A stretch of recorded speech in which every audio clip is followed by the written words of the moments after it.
Ponytails podcast. Here we go.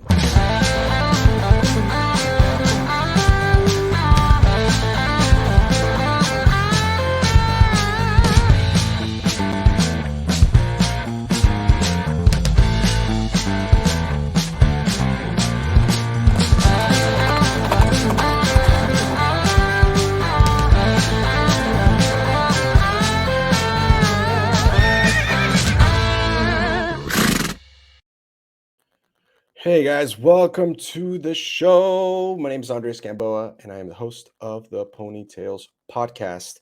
If you don't know, if this is your first episode, welcome. We're having a special edition today for Mother's Day. This is airing on Sunday for Mama's Day, so we're excited. We have 3 book moms who all sold books, and this is a podcast that interviews people that sold books door to door with Southwestern Advantage. So welcome to the show. Again, if this is your first time, we have a ton of different episodes, 117 now. This is where we're at. We're at 117. So excited. And it's super fun because this whole thing started as a hobby, and now we are looking to grow and grow fast. So make sure you guys subscribe, share, like, follow us. We're on Instagram, Facebook. We're all over the place. So before we get started, though, I'm going to bring up our guest here in just a second. But I wanted to run some stuff with you guys as far as some announcements that we got going on. Again, if this is your first time, you might have not yet heard of BIZZLER, but wanted to give you guys an update on that. BIZZLER is going to be kind of like the Sizzler trip that people go on when they sell books, except we're going to do our own thing for alumni. And so it's an exclusive alumni event in Cancun that's going to be taking place from August 15th through the 19th of this year. And so make sure you guys sign up. We had a deadline by May 1st, but we worked out a way to be able to find more time for people to sign up because the dates were a little too far ahead for some people. They didn't know what was going on for the summer. Some people are parents. They had to make sure like their kids and stuff, everything was completely taken care of. And so now we bought more time. So throughout the summer, you're going to still be able to go get signed up for BIZZLER. Again, that's August 15th through the 19th. We're going to be at the Valentin at the Imperial Maya, and it's going to be amazing at the Riviera Maya. It's not going to be the Sizzler resorts. It's going to be a little more like the GRG resorts, like the nicer places. If your spouse did not sell books, they are welcome. That has been something that people have asked, and it's $1,500 per person for the full week that we're there, the 5 days, and that's flights included. Now that price is subject to change because as we get closer, prices on flights might go up. So some people might end up paying a little bit above that depending on where they're coming from.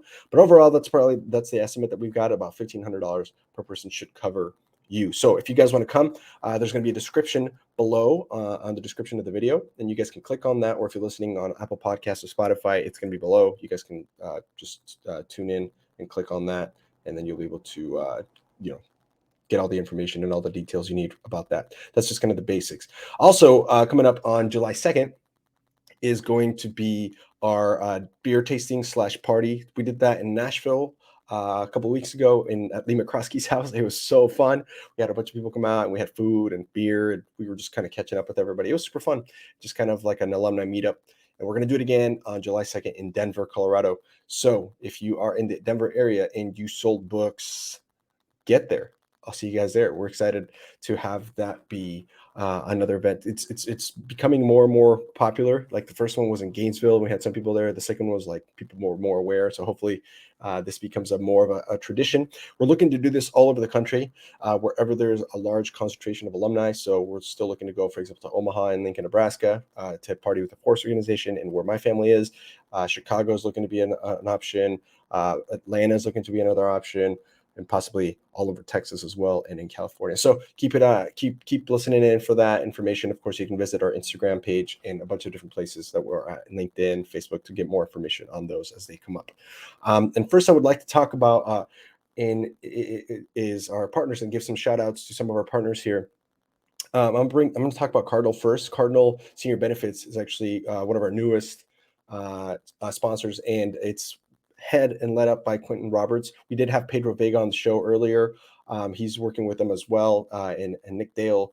We're all guys who started the company back a few years ago, about 4 years ago. And I have to tell you guys about these guys because it's been such a blessing to be able to work with these guys and partner with them.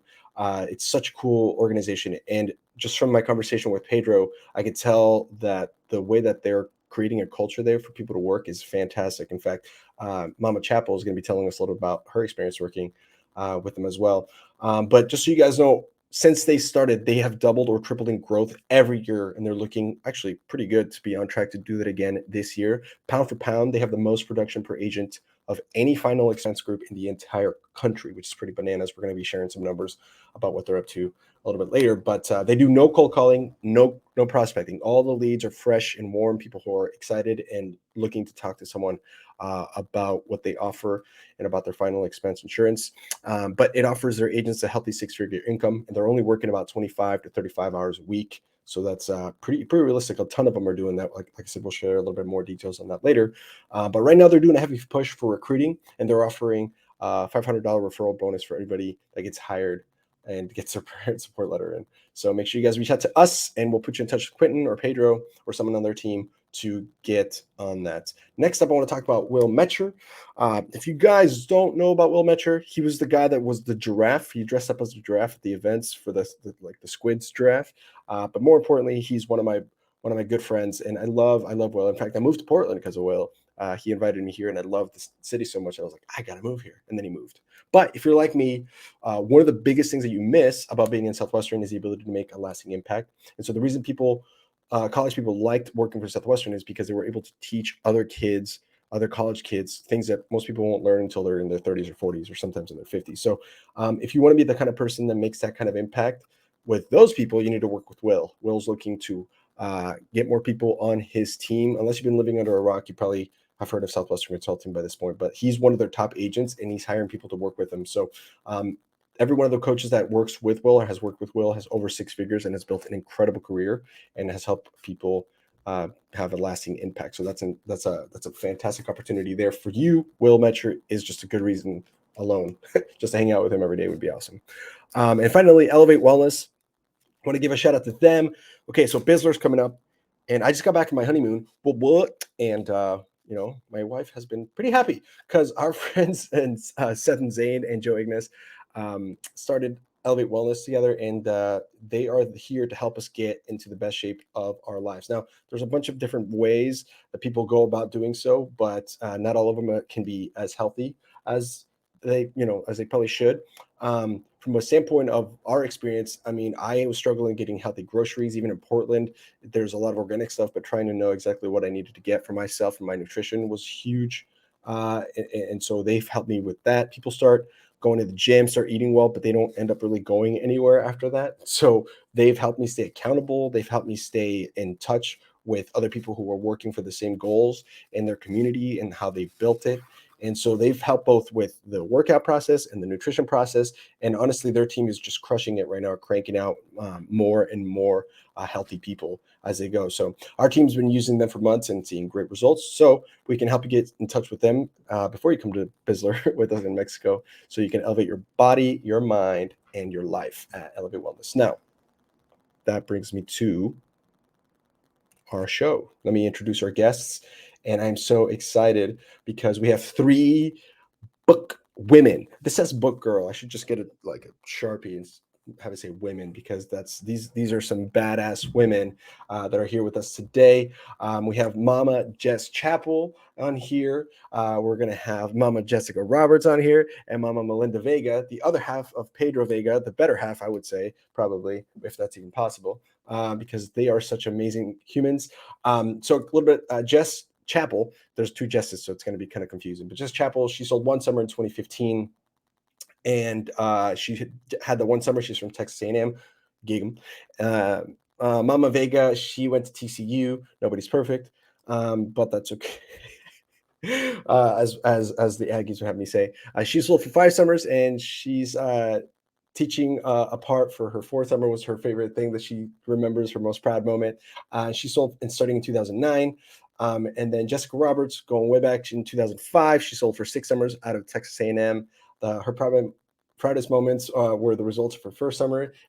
She hit more her first summer, which is crazy. And she was OL of the year her 5th summer, and she left a legacy. We're going to talk about that because the line that followed is what actually ended up having allowing the other two to be on here as well. Oh, and Jess would also like me to tell you, that she is a badass because she helped Jordan recruit a 10-person team before she went out for her first summer. Now, she's too humble to say that, so I'm going to say that for her, but I asked them to brag a little bit about themselves because I'm going to be doing that for the rest of the episode. And so I'm so happy to have you guys on. Let me bring you guys on to the screen. Boom. Welcome to the show, ladies. Hi. Hello. I feel like this book girl shirt isn't appropriate. I feel like I do need to put a book woman, like I need to put woman on here. It's just girl is insulting now. Sharpie? Do it. I bet you won't. What are the odds? All right. He's gonna do it. Yes. Andres, I just met you, but you are scoring points. Seriously? Okay. Yes. Okay. Is one cross enough? Do you think we need two? One is good. Now write woman. Or women. Yeah, women. Oh my gosh, this is so great. This is awesome. Okay, this is upside down, but we're going to do it. Hey, it's just like selling books. The book was always upside down. So yeah, there you go. Oh my gosh, you're right. Okay, hang on. You've had a lot of words upside down before. For real. I got so used to it. It looked weird. Whoa. How rude did they put girl? I think maybe it just wouldn't fit the other way, to be honest. Yeah, you're right. It was more of a graphic design thing. I love it. Because we won't make you change the definition on the back of the shirt, right? We don't have to talk about that. But that's a story for another time. But right here, there we go. That was on the air. Let's do that. That's awesome. We caught that moment. Guys, ladies, excuse me. Welcome to the show. Thank you so much for being here. 117 episodes in, and I am so excited for this one. Happy Mother's Day for not just you guys, for all the moms listening in, to my mama. She listens to each one of these because she's a cool mom and supports me everything I do. So thanks, Mom. Love you lots. Let's dig in, man. Normally we start talking about what you guys are up to now. Let's catch up. I understand two of you are meeting for the first time, right? On this call. Yeah. Let's go, Mama. The two Jesses. Let's go. This is so exciting. Cool. So let's start. The way that it's on my screen is I got Jess Chappell right here, and Melinda's below me. Is that the same for you guys? Yes. So we'll just do we'll do clockwise. So let's start with Jess. What are you up to now? I know you're working with Cardinal. Tell me a little bit about how you got started with that, and then we'll just go round the clock. Is that cool? Yeah. Jordan worked with Cardinal first. We worked with Pedro at Townie. Well, we did books with Pedro, then followed Pedro to Townie, and then followed him to Cardinal.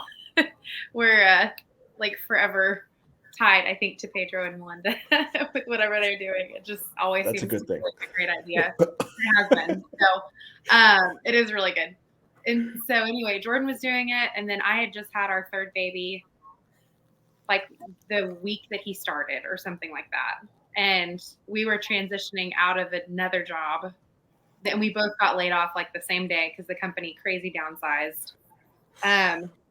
Anyway, so it was like a big like transition period. And so Jordan sold for 6 months. So Judah was 6 months old when I started in November 2019, like the week before Thanksgiving. And I was like, I need a break. Like, I feel like I just feel like we're supposed to switch. And so we switched roles, and he became full-time stay-at-home dad, and I became working wife or whatever, mom. And that was really fun. I think I was the very first sales school that we had for Cardinal, and it was just me, Pedro, and Nick in their little office. And it was, oh my gosh, it was so comical. But Pedro, because I was going out the next week, and I was like, okay, guys, like I have to hit these numbers in 2 weeks. I'm giving myself 2 weeks to do it. And if I don't, I'm gone. I'm getting a salary. As much as I know that this probably has more potential, like we just need the stability. Yeah, that makes sense. Yeah, Lord bless us. And I had my best week ever, my first week at Cardinal. And it took me over a year to break that. And I literally did exactly what Pedro and Nick, I literally called them like 50 times every day. And one of them answered. And Pedro was like, because I didn't have the sales talk memorized. I was just like, I just need to get out and sell. Like, I don't even care. And so, Give me a door. Yeah, seriously. So, I'm trying to think. Yeah, I literally had the sales talk printed out, highlighted, the key points that I had to make sure I said word for word, the intro and the close. And I literally did that. And Pedro was like, yeah, just read off of it. They won't know what you're reading. I was like, okay, and just smile. I just remember that's all he told me. Read the sales talk and just smile. Isn't that how we all do it, right? Yeah, no, for real. I was like, this is so great. And so that's what I did. And it worked. I was like, God bless the sales talk, man. That's the only reason. Advanced. Yeah. Yes. That's the only reason I did well at Southwestern is because they told me exactly what to do. And I was like, I can get behind this. I don't want to come up with any of this crap on my own. And so I was like, this is literally exactly like Southwestern. So if I do what they tell me to do, I'll do well. And I did. So here we are. Man. I love So anyway. that. So what year was that again? That would have been in 2016?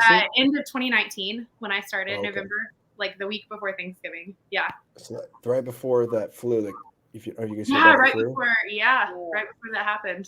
Which everybody was freaking out about it, and Jordan kind of was too. And I was like, whatever. That's fine. I was so much more nonchalant, which is kind of the roles reversed for us anyway, like in normal life. But I just got lawn chairs, put them in my car, had gloves, wore a mask, like had sanitizing spray, and I was like, it'll be fine. I'm still gonna go see people. I'm not talking to people on the phone. I mean, I bet you'll be able to relate to a lot of kids who sold books. I don't know, but 100%. But I mean, also, and not to be morbid, but like you guys sell final expense insurance. Yeah. And the pandemic was almost exclusively targeting old people. Yeah. So opportunity, Yes. Yeah. the door was knocking on you. Like it was sense of urgency. Yeah. Yeah. It's like, this is a good time to go do this right now. It really was. That's awesome. It really was. Yeah. It was crazy. That's wild. Well, and it sounds like the barrier to entry is kind of decreased, especially based on what Pedro was telling me yesterday, that the way that you guys have set it up for new people, especially, is to help them get off to really, really have like fast start and just like do well as soon as possible. Even because there's been people that didn't sell books that are doing really, really well. Oh yeah, it's awesome. I love that. I love that. That is so cool. All right, so that was Mama Jess Chappell. Mama Jess Roberts, what are you up to now? And I know I have a couple other questions for you as far as like being on the other side of the Cardinal, the spouse of a Cardinal agent. Tell us what you're doing. Sure. What am I doing now? Well, I guess timeline. So Southwestern was 2005 to 2010, and then I went to PT school, got my doctorate, graduated in 2013. And I had been a full-time physical therapist up until last June, which I love. Just my patients are awesome, helping people get back to their life. It's very meaningful. I like turning my brain on at work. And then last June, I kind of just got this nudge to step away and be with my family. Dang, this is a hard first question. My dad was diagnosed with terminal cancer. And so it was just really clear that I needed to be there for him. Plus, I just had my third son. And so it was just a lot to juggle. And I have like the best husband in the world who's like, we know you're super mom, super therapist, super daughter, but like, just step away and slow down and be with your family. And so that was easy. My dad passed in January, and I am so, so, so happy for the time we had. And I am still not in the clinic. The three boys, man, it was like a super blessing too. Just obviously I was like with my mom and dad all the time. But then even when he passed, I was like, I like this. Like, having energy for my kids and just doing so much more as a family and being present and doing like slow home cooked meals, the stuff that I would like put on my Pinterest board, but just like the reality of how many hours in the day just never happened, So, and Quentin and I were like, let's just give it some time. I want to get back in the clinic. I've got some fun news to share. I'm 13 weeks pregnant. Yeah, that's so exciting. And so, we just decided, Oh, whatever. wow. Like Quentin's work is fruitful. I'm just going to be home for however long. It's like a wonderful transition because part of, I feel like my adult identity was like my work ethic and my ability to, just be a good career woman. And this was just like totally a God thing to be like, go be the best mom ever. And I'm totally at peace with it. And the timing is perfect. I had like the biggest push. That was like the only way it was going to happen was for there to be a big push like that. And so anyway, hopefully I'm home focused on family for a while until I get the itch to get back to my patients. Oh, I love that. Wow. Well, first of all, I'm sorry for your loss. That's really tough. And it's never a good time. So I'm so sorry. But on the other hand, I'm really happy for you. Like, that's so cool. It's so cool that, first of all, congratulations on the other thing. You're pregnant. Life into the world. Seriously. Between the three of us, there are like so many children. Yeah. I was actually going to do a head count. So it's going to be 4 over here. And then you got 5. And then you guys are up to, this will be how many then? Number 4 for us. Yeah. My goodness. Look how many kids Southwestern brought into the world.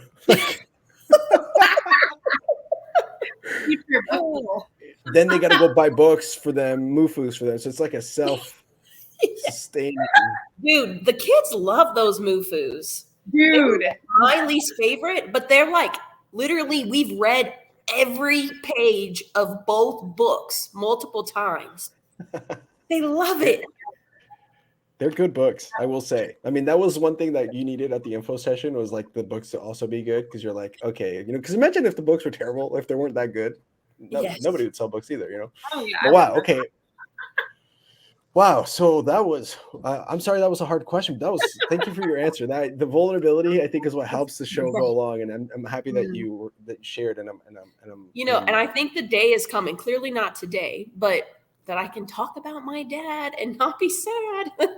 I think it's coming. It's hard. It's hard to talk about your dad without getting sad, regardless of, like so this book, I wrote this book, and it's about my parents moving from Colombia here. And there's a chapter specifically in here called Dad's Part, because he was here for 4 months before we all moved, and we were going to get murdered. So it was this whole kind of like story. But anyway, I had him, I recorded an interview with him for like 50 minutes of him telling me the specifics. So then I could take that and then put it into the book. Brutal. Like it was, and I have that recording and I put it on a hard drive. I've put it in different places so I would never ever lose it because I needed that. And I needed, but to our kid, like my kids to hear that. But even talking or thinking about a dad and a good dad and a dad's love and sacrifice. And I'm sorry, it's Mom's Day, but that is also, it's so hard. And so I can't imagine how difficult it must be. So man, thank you for sharing. That's, I got goosebumps. All right, Melinda, what are you up to now? Yeah, so I'll follow Jessica's footsteps. So I was recruited in 2009 to sell books, and I sold till 2013. And then we got married. Me and Pedro got married, got pregnant, and I kind of helped Pedro recruit that next team. So I think that was his 20-person team. So I was kind of full-timing, just calling for him.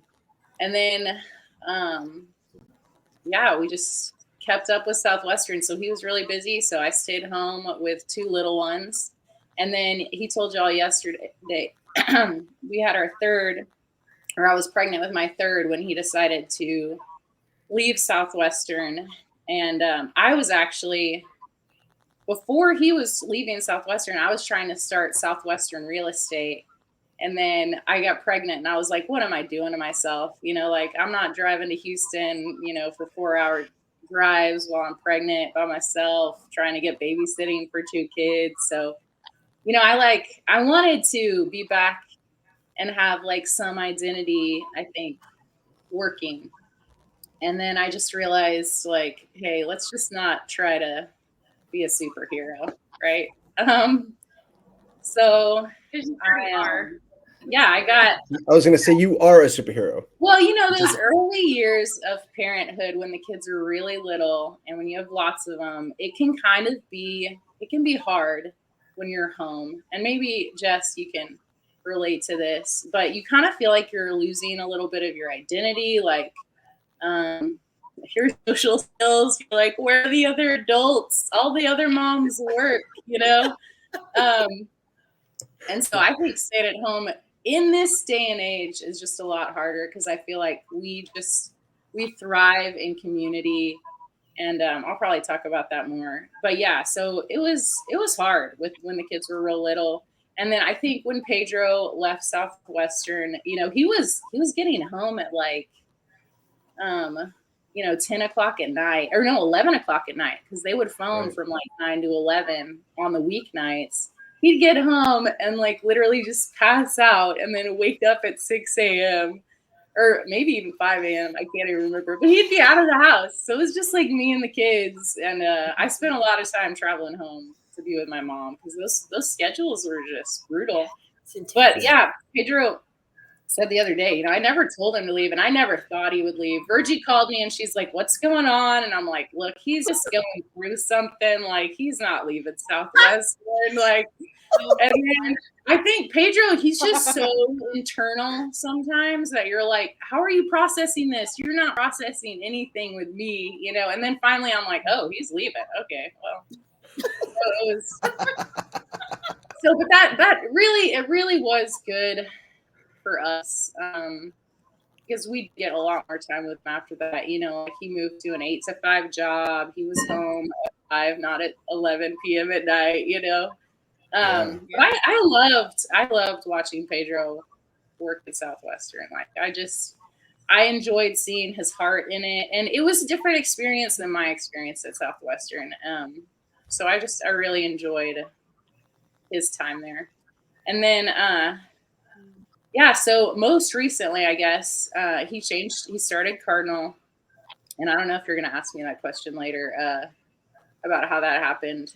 But that was also really good for us. His transition was kind of funny because I was just kind of like, hey, if you're leaving Townie, shouldn't we have like something ready to go? And he's like, nah, it's okay. Like, I'm going to figure it out. We can handle a couple months with, no income. And I'm like, okay, how many kids do we have at this point? Like, I don't know if we had Zoe yet, so maybe we still had 3, but I was like, all right, I guess you know what you're doing. I'm not going to question you, 3 is so much already, Oh yeah. my gosh. But anyway, so yeah, fast forward, 4th kid, 5th kid. We are in an amazing place right now. We moved from Dallas, outside of Greenville, Texas, and we moved for this school that just was like a total answer to prayers. I'm wearing the shirt. It's called St. Isidore Academy. And, as I was at home, I'm always trying to figure out, what am I going to do for my kids? How can I make their educational experience better? And so, they went to like a Spanish immersion school because I wanted to have the Spanish language because their dads spoke Spanish, their grandparents spoke Spanish. So that was really important to me. Yeah, right. But I'm a fan. COVID kind of ruined that trajectory for us. Because, when you're sending your kid to learn a foreign language and they're like, no, your 3-year-old has to wear a mask. I'm like, okay, so my kid is masked and the teacher who's on the Spanish language mask, and they're supposed to be developing their verbal skills right now. I'm like, how am I going to pay for this? Like, there's no way I'm going to pay for my kid and the teacher to be masked to teach a language. And so it was kind of a blessing in disguise, but we switched gears at that time when we went to a 2-day a week 2-day a week homeschool hybrid. So the kids are home 3 days, they go to school 2 days, no mask necessary at the school. And this was my 2 older kids. I just ended up leaving my 3-year-old at home during this time. And it was a classical model, which was new to me, which maybe those people out there selling books are like, oh, I listen to homeschool. Moms always tell me, you know, they use the classical method or they use this. I mean, because I remember moms were so opinionated, you know, on what kind of curriculum they use. Oh yeah. But anyways, it's been a blessing. I'm losing my train of thought. But I had kind of been praying about my kids getting a farm experience, kind of getting back to like survival skills and just things like that. And so I was looking at this place in Dallas called Bonton Farms, and they actually help rehabilitate criminals to get jobs and get back in the workforce and try to help them avoid falling back into their lifestyle. And so I was like, maybe I can take my kids and we can go work on the farm and like build relationships. But it was going to be too hard. It wasn't close to home. You know, they were like, hey, only kids over age 10 and all my kids are small. And, you know, I'm looking for this community and I don't even know exactly what I'm looking for. But all of a sudden, a friend of ours tells Pedro, hey, y'all need to look into this classical hybrid homeschool program on a farm. It was just like ding, ding, ding, ding, ding, you know, like all the things. And we visited it when I was like pregnant with my 5th. I was like on my due date. I was like, we got to go to the school before I have this baby because I got to decide about the next school year. What are we going to do? Such a book girl. Yes. Book Yeah. woman. Yeah. And So true. book woman. And I'm just going to point to this every time you do something badass. Yeah. There you go. Total book woman. Now we're at this really awesome school, guys. It's amazing how much I didn't know I needed community. And I'm like, you're always trying to reach out to other moms, but like in the city, our lives are so busy. We are all so busy. Our kids are involved in so many things that it's so hard to schedule. It's hard to schedule. And then a lot of moms work too. So you've got like working moms, stay-at-home moms, and then you have like opinionated moms. And, you know, everybody disagrees on how they're raising their kid. And you're like, man, I just want to have friends in my 30s. There's a funny meme. There's a funny meme that my husband showed me one time, I think, and it was like, no one ever talks about the miracle that Jesus performed of having 12 men friends or 12 friends in his 30s. And I'm like, it's so true. It is so hard. It's actually amazing. You know, and it's because we're all like moving into these different spheres of life. You know, like I love my book friends and my book friends that are now moms. They are great friends of mine. But there's that period where you're like, oh, I'm kind of doing this all alone. And it's really hard. So I love the community we have right now. And I'm going to plug St. Isidore. Like they're growing. We have people from like California, Minnesota, Washington. They're like coming here to see what is going on at this farm school. They're like, we love this idea. We're thinking about moving here. We had to come visit. So it's undergoing a lot of growth, but with that, you know, we're all homeschool moms. Like we're not double income families. Like we don't have a ton of extra money to throw into it. So if you're out there, bookmen or bookwomen, former, current, whatever you are, if you like had moms, you know, that impacted your summer, like maybe you guys can pay it forward. And if you feel like you want to donate to a good cause for moms, building community, helping educate their kids, this is the place to do it. So I'll send you a little link. It's like a Venmo for St. Isidore Academy if anybody wants to donate. Any donation sizes are welcome. Like we are very thrifty. The kids go to school in a barn. There's no drywall. It's just a couple of classrooms made up of what's that board called? I forget, where it's all stuck together. I can't remember. I'm not I know what you're talking about. I know. I can't think of it. whatever. There's no paint. It's not fancy, guys. There's no heat. There's no AC. When it's hot, you go outside and you sit on a picnic table. So it is. I mean, we love it. When me and Pedro visited, we like fell in love with it. We wanted our kids to kind of experience, I don't know, just not the perfect environment, right? No, and I wonder, Melinda, though, because I feel like you and Pedro are both city kids. Like, yes.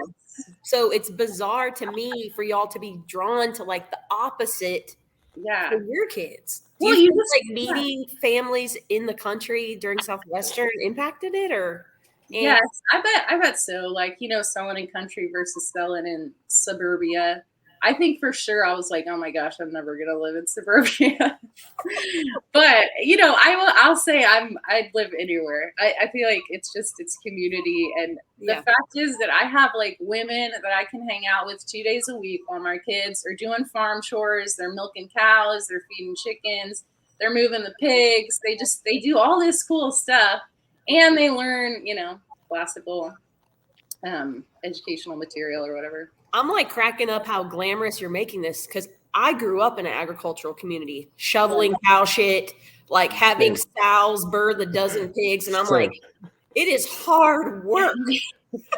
It's work. That's why you would have loved to have a bunch of city kids come out and be like, all right, let me milk that cow, and you're like, sure, go ahead, See how you do. Okay, so on that note, a couple of things. One, we're going to put that link on the description of the episode, so people, if they want to donate, they can just click below and they can go throw any sort of donation towards it. So that's one thing. Second of all, I grew up in Grand Island, Nebraska, which is not grand or an island, and it's in Nebraska, and it is hard work. I didn't even grow up on a farm, but I have friends who did farm stuff, and it was rough. It was like we did tasseled, like it's work, man. But at the same time, I think that's what helps you when you go sell books, because you're like, I was in a cornfield, when it was hot, wearing long sleeves, pulling corn out when I was like 14. I can go knock on doors and tell moms how cool they are. Still doing it now, or, that other part. So that's cool, and I think it's cool that everything kind of opened up for you guys that way. Like all the check marks fit, and it's a sweet thing. I love this theme about caring about your kids, and like all y'all mentioned, like kids, like being at the center of what you guys are doing, because that's such a I love that. I love hearing that. I'm learning. I'm over here taking notes before when I have kids. I just got married, so I'm a little behind, but congrats. But thank you. We just got back from our honeymoon, so it was we're still there. We're still at that point. We're not 5 kids in. Ride that way. Yeah, we're not. 5 kids in 7 years is what Pedro said yesterday. Is that? Jeez. Melinda is a saint. It's a blessing. It's so hard. It's so hard, but like the kids are blessings to each other, and you don't really realize it till you see other families whose kids are a little bit too spread out. Like they got like a 10-year-old and a 1-year-old, and I'm like, man, that must actually have been harder than what I'm dealing with, because my kids entertain themselves. They play together all the time versus like only children, you got to give them the one-on-one attention that they need, So I think it's been hard, but it's been a total blessing. I would encourage so many people to, have big families. And you know what else is funny is I'm probably talking too much. Well, when we lived in Dallas and I was pregnant with my 5th, they're always like, are you done? Are you done? Like that's like the question you get when you have big family. We move out to Greenville and we have like family. Every family is big. There's like families with 11 kids, families with 8 kids, families with 6 kids, families with 5 kids. And I'm like, oh, I guess all the big families migrate outside of the city for a reason, They're trying to raise their kids right, they're trying to keep things affordable, right? Because you have to make wise decisions when you're paying for lots of kids. But anyways, I have never felt more okay with having more kids than like right now. And I have 5 kids, but it's all about the environment, You guys showed up and they're like, oh, a small family. Yeah. They're like, so when are you and Pedro expecting again? You know, and I'm like, look, I have a 1-year-old. Like, isn't that enough for you? You know. Golly, that's crazy. That's so many kids. 11. Joel Cush, if you guys ever sold around Joel's time, Joel, he grew, he was like the youngest of 10, and he has like 30 nieces and nephews and stuff. Like it's always like a birthday. It's always like your kids' kids are gonna be like, your family's gonna be huge. it's gonna be wild. And then we can go back and go, how many children has Southwestern brought into the world? We should just keep a tally. Dang, I love that. So that's what you guys are up to now. Let's do a quick I have a couple questions or a couple things to point out for you guys from your perspectives, and then we can move into Southwestern stuff. But for Melinda and Dr. Roberts, I should be very careful because I didn't know. Right. But now I know. It sounds so funny. Woman. But it's right. Yeah. It's true. It's true. From your standpoint of like watching what Quentin and Pedro are doing for Cardinal, you know, how's that lifestyle helped you guys? Because, and Jess, you can talk from the other side of it where you're in Cardinal. Like, so what's been the biggest blessing? You mentioned the flexibility of time, and Pedro kind of talked about that. What else would you say has been the most helpful? Like the fact having them work there that has freed up things for you guys in your motherhood. Let's go with Mrs. Vega first. Oh, me first? No. All right, Dr. Roberts. Dr. Roberts. I mean, he was selling insurance with Family Heritage for 6 years. He's an insurance man, and the transition was solely family because he was having to travel with Family Heritage. And once we had kids, it was so much harder. And so knowing that he could get leads that were down the road and he could just have way more time at home, it was like, duh. And so Quentin's been with Cardinal for about 4 years now, and we are just so fortunate, you know, like he's got, again, like our family has so much time and energy and stability. And honestly, even him, like he is like the most committed, obedient person. And he is like, it's like ingrained to him to be like the best provider. And so out of obedience, he would go cold call, even though I knew he didn't want to, for our family. And with Cardinal, it was like he kind of lit back up just for sales. And then once he started doing just like the team building stuff, that's like his happy place.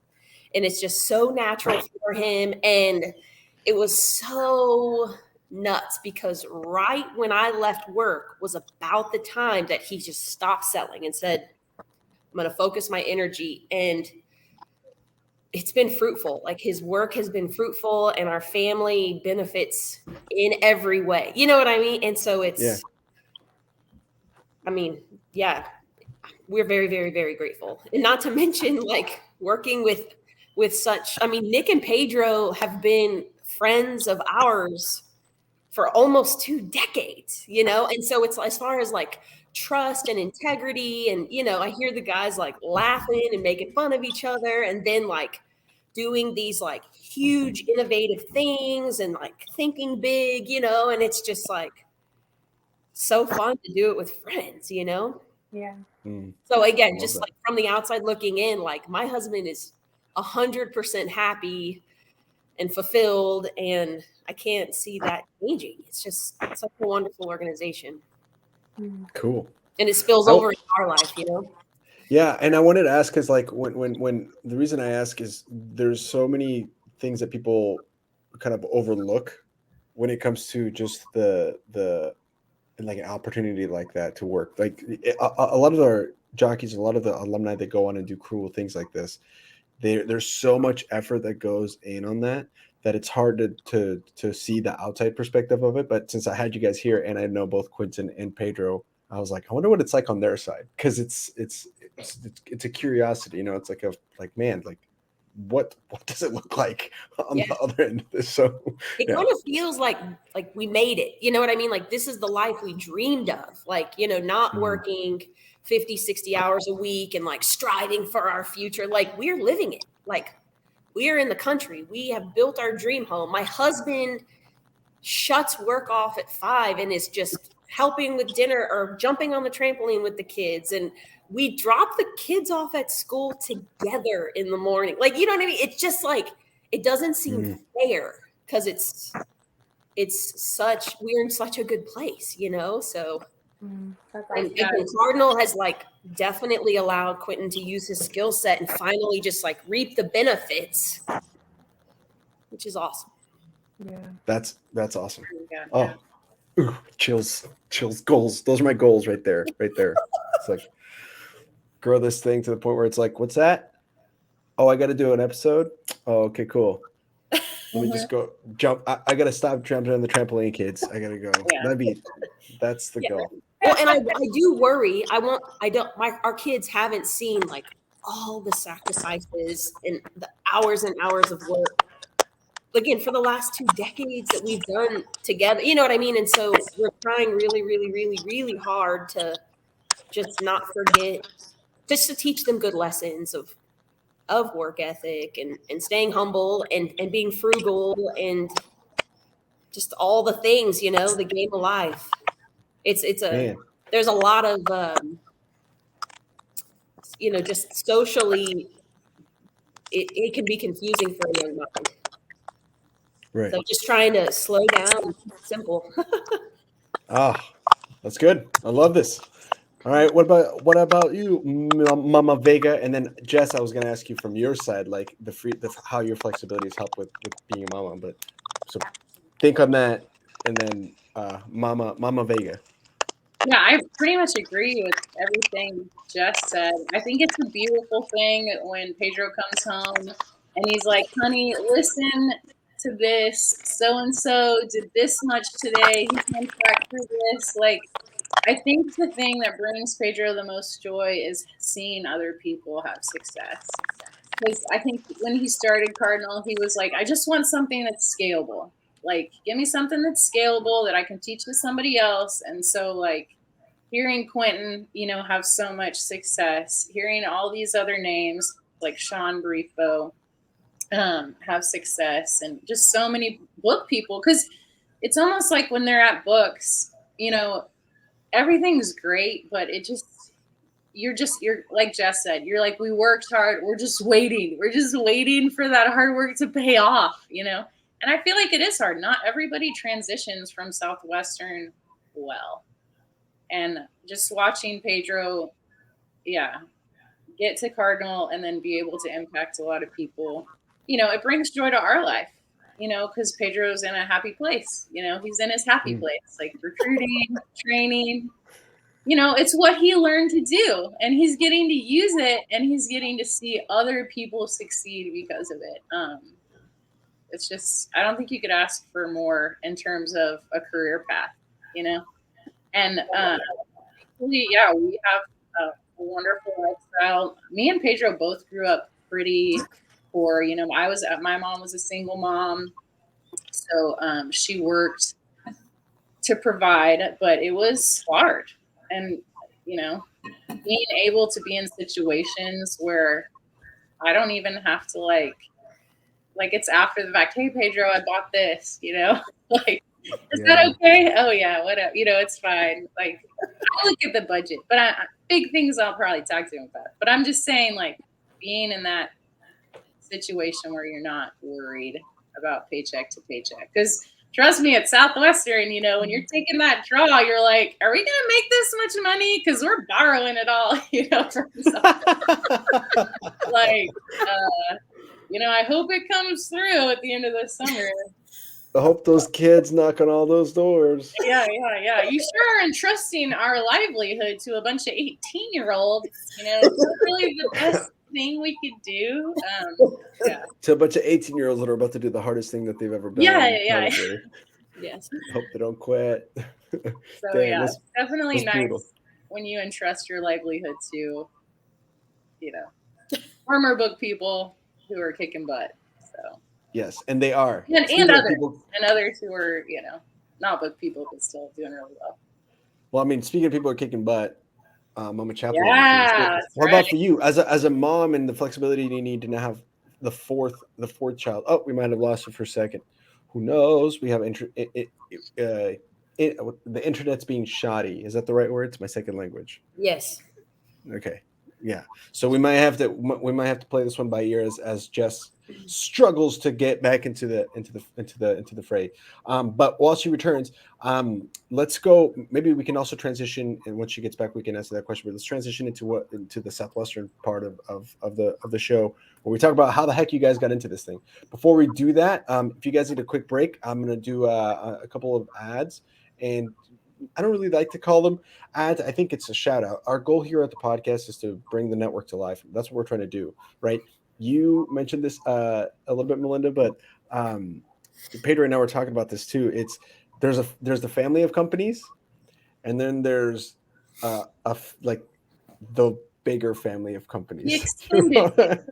Yeah, the whole and so that's what we're tapping into, and we do a good job here at shouting out people who are doing badass stuff. So first off, you guys remember Pat Roach? Oh yeah. Oh baby, yeah. Pat is the coolest person. There's a ton of industries out there that are super lucrative, but they're kind of full of mediocre standards. I think that's why book people find there's such a good their experience is worth so much, is because they can use that to grow in other industries.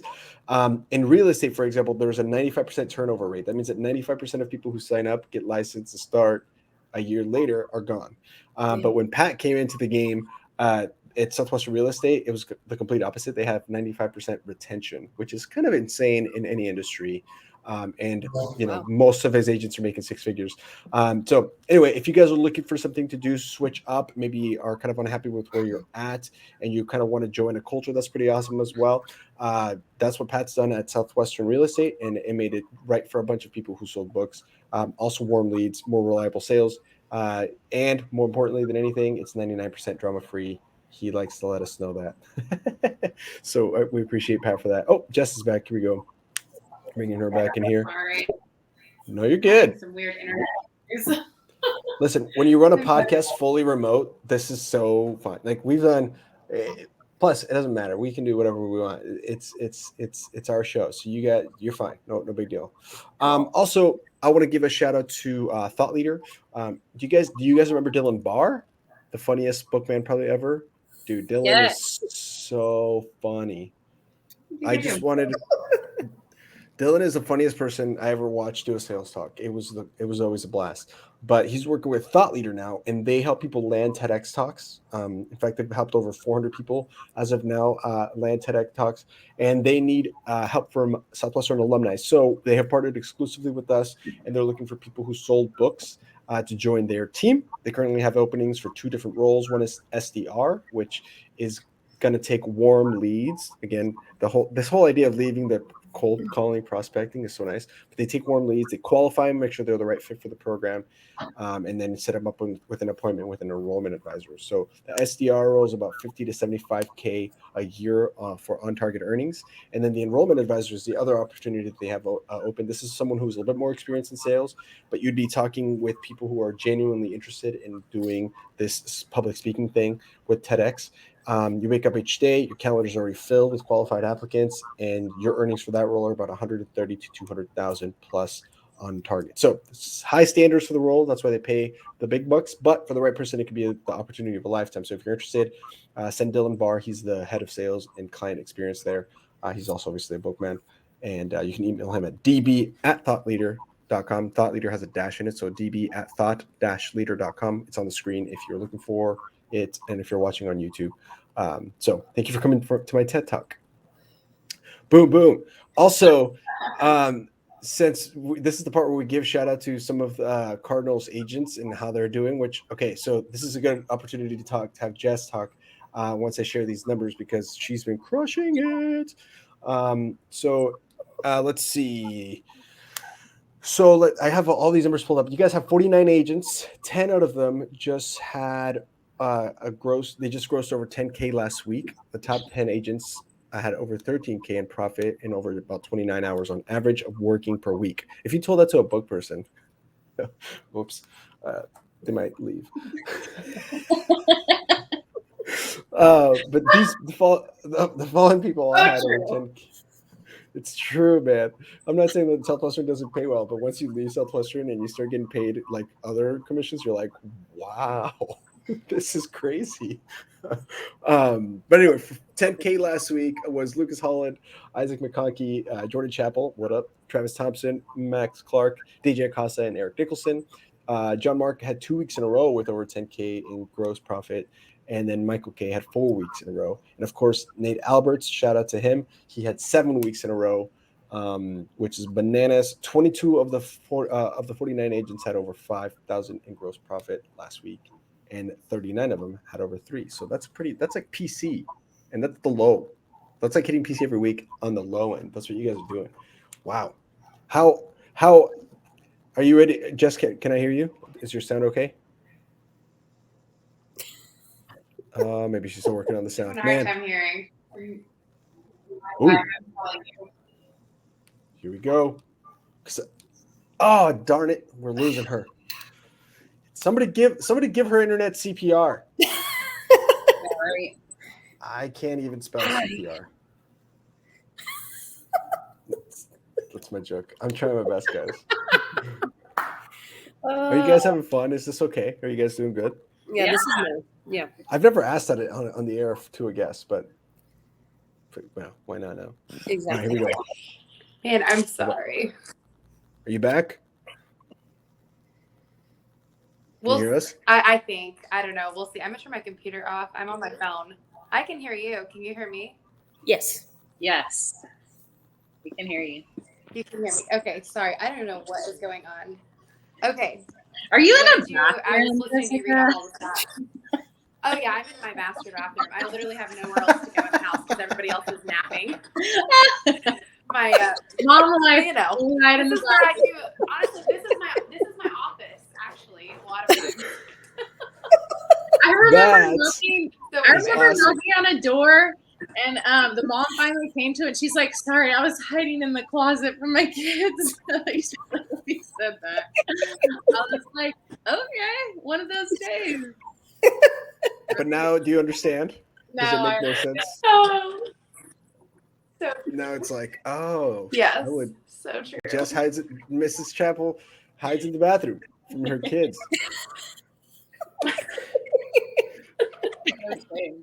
That is hilarious. Hold on. So let me get this straight. So you go into the bathroom because it's quiet, it's got more soundproof. Is that the idea? Wow, that's a hack. This is where I call. This is where I set appointments. It's a lot of times. I feel like he probably has a lock too, right?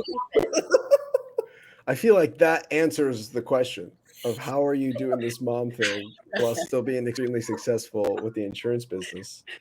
And this is advanced sales. Hide in the bathroom. Hide in the bathroom. Yeah, that's the key. Yeah. So whenever I think my first year, so like 2020 was my first full year. I averaged 20 hours a week. Last year, I averaged 15 hours a week. And we still profited like 100K. We profited 100K because it doesn't matter like how much you make. It's how much you profit, whatever hit, in my opinion. And so anyway, again, could have made a lot more if I would have just worked more, but I wanted to be with my family because like all of our previous jobs, we got married and started having kids like 4 months. Like I was pregnant during delivery week, my first summer, and had no idea. And what? I know, crazy. Most people don't know that, but anyway, so we started having kids and I was like, well, we're not going to have this huge gap. Like I'm not doing that. And we just kept having them. And so we were kind of like in this chaos of life trying to figure out, well, we're broke, just graduated from college, been doing this crazy book thing. We're taking a draw. Like, are we going to make the money back? I don't know. Like same situation. I'm like, we can't live like this because we never see you. Like, this is not what I signed up for. And so all of that led into our decision of like, okay, I can work 20 hours a week and Jordan be a full-time stay-at-home dad and us have everything we've ever like needed and not have to go to bed every night and be like, oh my gosh, I hope we have money for this, this, and this, that whatever we need, and us both be working our butts off. So anyway, it's been huge for us because I've been able to spend more time with my husband than I ever have because we started dating when he was selling books. Yeah. And so we've never really, other than playing basketball together when we were dating, like he was always like, sorry, I got to go recruit. I got to call. I got to do this. I got to do that. Yeah. I'm like, geez, you're crazy. So anyway, it's just fun because like we moved to Northwest Arkansas because of Townie. They located us here for 6 months. We freaking love it. It's amazing. There are bike trails everywhere. Like everybody lives outside basically. Not this week, but normally it's been raining. It's like monsoon season up here. So it's been so fun because we go biking all the time. Like we go run. Well, I don't run, but they run. They do all kinds of stuff like that. And it's really fun. And I'm so thankful because without Cardinal, like we wouldn't be doing this. There are moments when I'm like, oh, maybe the stability of a salary would be nice. But immediately I'm like, nah, there's so much I would have to give up about my lifestyle that I'm not doing that. I will never do that. Oh, I can't say That's never. Rough. There's no telling what the Lord will do in our future. However, if it's my choice, no freaking way. God, you're great. You're awesome.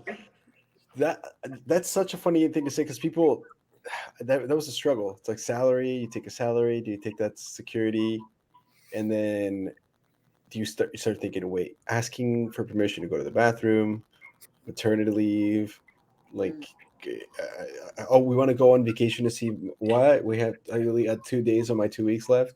No. Yeah. Nope. Not gonna do that. Oh, it's just so nice to be self-employed. Yes, it's amazing. So thankful. And it's also cool when people ask you, so what do you do? It's like I'm my own boss. Yeah, that's what I do. People at church, they're always like, what do y'all do? Like, how is Jordan at home all the time? Like, how do y'all have all this time? Like, what? They're so confused. They're like, you sell insurance? You see, everybody dies, right? So yeah. We help you protect yourself from that. Well, you're still gonna die, but your family's still here. And right. There are a lot of things that you can help prevent. Pedro said yesterday, weddings and funerals have like two expenses like that are like huge. They're very similar. I'm like, they have a lot more in common than just that. But it's the only time in your life where all your friends who don't know each other come and dress up and see you. Yes, yeah. See you off. Yeah, for real. It's over. So many analogies within that. You're dead now. Bye. Both places. Dearly beloved, we are gathered here today to send off these two people. Sorry. Gosh, that's awesome. I love that for you guys, and I'm really happy for you. And I remember we met right as I was coming back to sell books because I skipped 2015. And then I came back. Okay. I was coming back. You and Jordan were like at GRS, and that's I think where I met you guys. And such a cool family. You guys are awesome. I love you guys. You guys are great. All right, hold on. So let's jump in, and now we're gonna go in chronological order. I'm glad that the screen rearranged because now we're gonna go back into how you got into Southwestern, Dr. Roberts, and then we'll go into Melinda, and then we'll go into Jess. How the heck did you get recruited? This is a funny story. I feel like. Yes. My brother recruited me. And I have a feeling that he is the only person on earth that could have done that. Yeah. I mean, if I kind of start from the beginning, so he started selling books from a survey his freshman year, and he was a senior at A&M when I was a freshman. And like right when I got to College Station, he was like, "Hey, Jess, come do a notebook. Come hear about it. And I gave him every excuse in the book. I'm like, I've got to go to breakaway. I've got rugby practice. I've got a test coming up. I have to study for it. Like, I was going to avoid Southwestern at all cost. And then I kind of feel bad telling the real story because you might see my brother in a bad light. But so Dillon called me and said, "Hey, I want to take you to dinner." And I lived in the dorms, and I was like, actually, practice got canceled. Come get me. I'm hungry. I'm a poor college student. He picks me up, and we go. I was like, are we going to On the Border? Like, what are we doing here? And he's like, oh, I have a friend from Florida who just got into town. I want to tell him hi. He's at the Starbucks in Barnes & Noble. And I was like, all right, let's go say hi.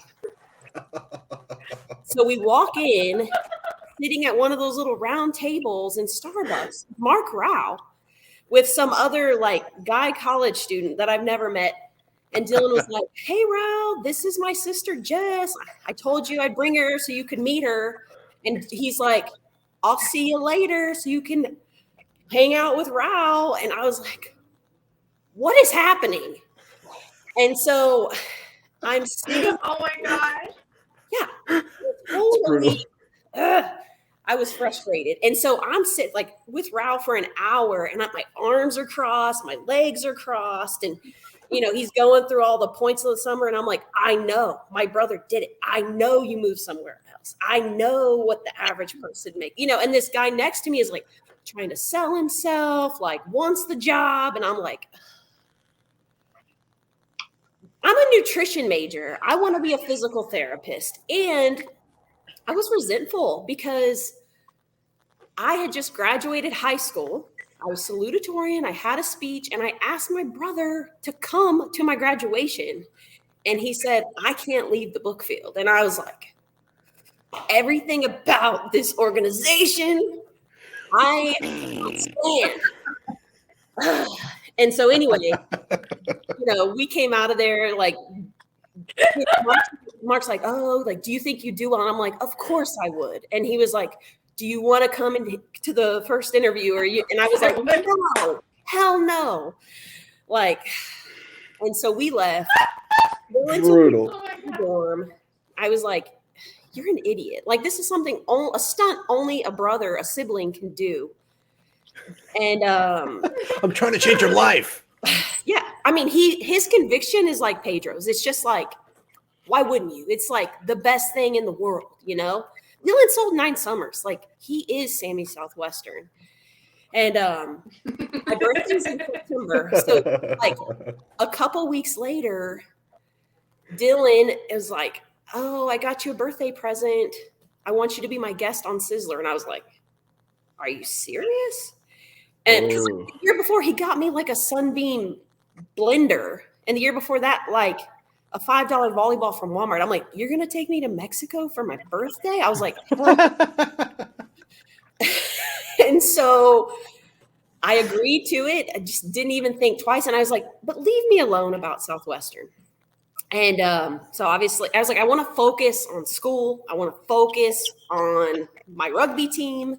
I don't have time for any of your stuff.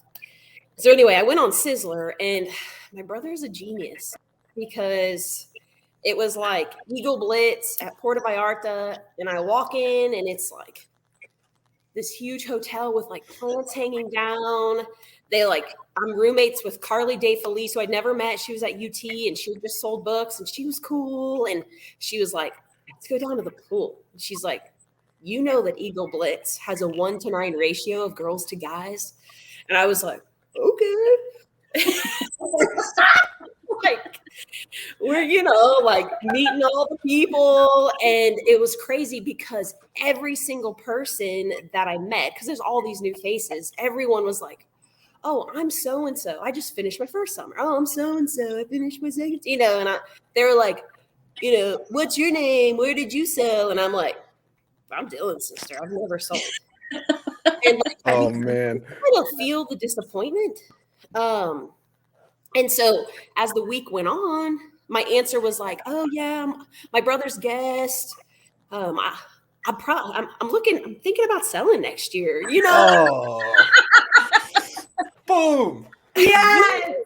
Like, he knows The soft close. I am like so much more social than my brother. And he knew just like the people and the culture, it was going to draw me in. He was so Sizzler right. doing its thing. Sizzler just doing its thing. That's really why people come back, is they're like, never. August, they're like, never again. November, they're like, 8 summers. Let's do this. Yes. And so, we got back and I said, okay, Dillon, like, let me focus on finals. Over the Christmas holiday, I'm going to think about this. I am going to like really, really wrap my mind around it. I'm going to give you an answer. And even while we were home over the holidays, like my mom pulled me aside and said, like, Jess, it's your decision to make. But if you feel pressure from Dillon, or if you feel the pressure that you have to pay for your school the way he did, like, please make your decision without that kind of pressure. She said, I had scholarships and then they had savings, and she said, just make the right decision for you, exclude those things. And obviously the rest is history. I said, let's do this, Dillon. And it's just one of those things. I knew it was something you had to be all in. And I also was like scared shitless because I was like, I'm going to be an awful salesman, but if I can work hard, like if Dillon can do whatever, I'm like, I can do that. And so, I went for it, and I told him, even when I was like in the spring, I was like totally like just such a jerk. I was like, I'm going to focus on school again. I'm going to focus on I'll come to your weekly meetings, but please, like, just because my interest and enthusiasm's not sky high, like it doesn't mean you've lost my commitment, And I remember him like going out of his way at like the weekly meetings, like me and Colin Wright, we were rookies together. And so we'd meet like every Tuesday. And we'd sit in there, and Dillon knew I was like shy and I hated reading out loud. I hate public speaking. And he had that little binder of like all those printouts from the 80s of like week 1, week 2, week 3, like the training for the whole semester. And he's like, here, Jess, stand up there and read this out loud. And I'm like, he's like, you got to get out of your comfort zone. And like one of the times I'm like, you're a jerk. And Colin's like cracking up, and I also, he's like, you got to earn your binder. You got to memorize your sales talk. And I was like, Dillon, I will memorize my sales talk on the drive to sales school. I'm going to be in the car 14 hours by myself. This girl can memorize stuff. And I could tell he was just like, wanted to strangle me.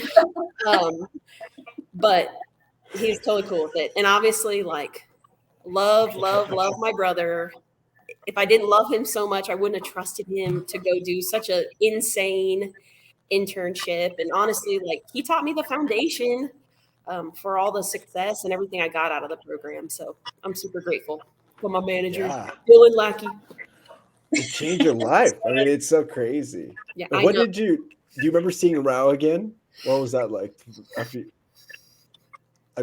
You're like, dang it, I told this guy I wasn't going to do this, and here I am. I probably didn't see him until like checkout. Dude, you want to hear another crazy story? So I don't know. Did y'all have like big campus-wide meetings? Oh yeah. I mean, we did at least at UNL. Yeah. Well, and A&M had a ton of students. Like, and I remember it was like this approach contest. And so there was probably 200 students in this huge room. They had all of us rookies go into the hallway, and Marcel Mayer was like the mom or whatever. And whoever had the best approach won $100.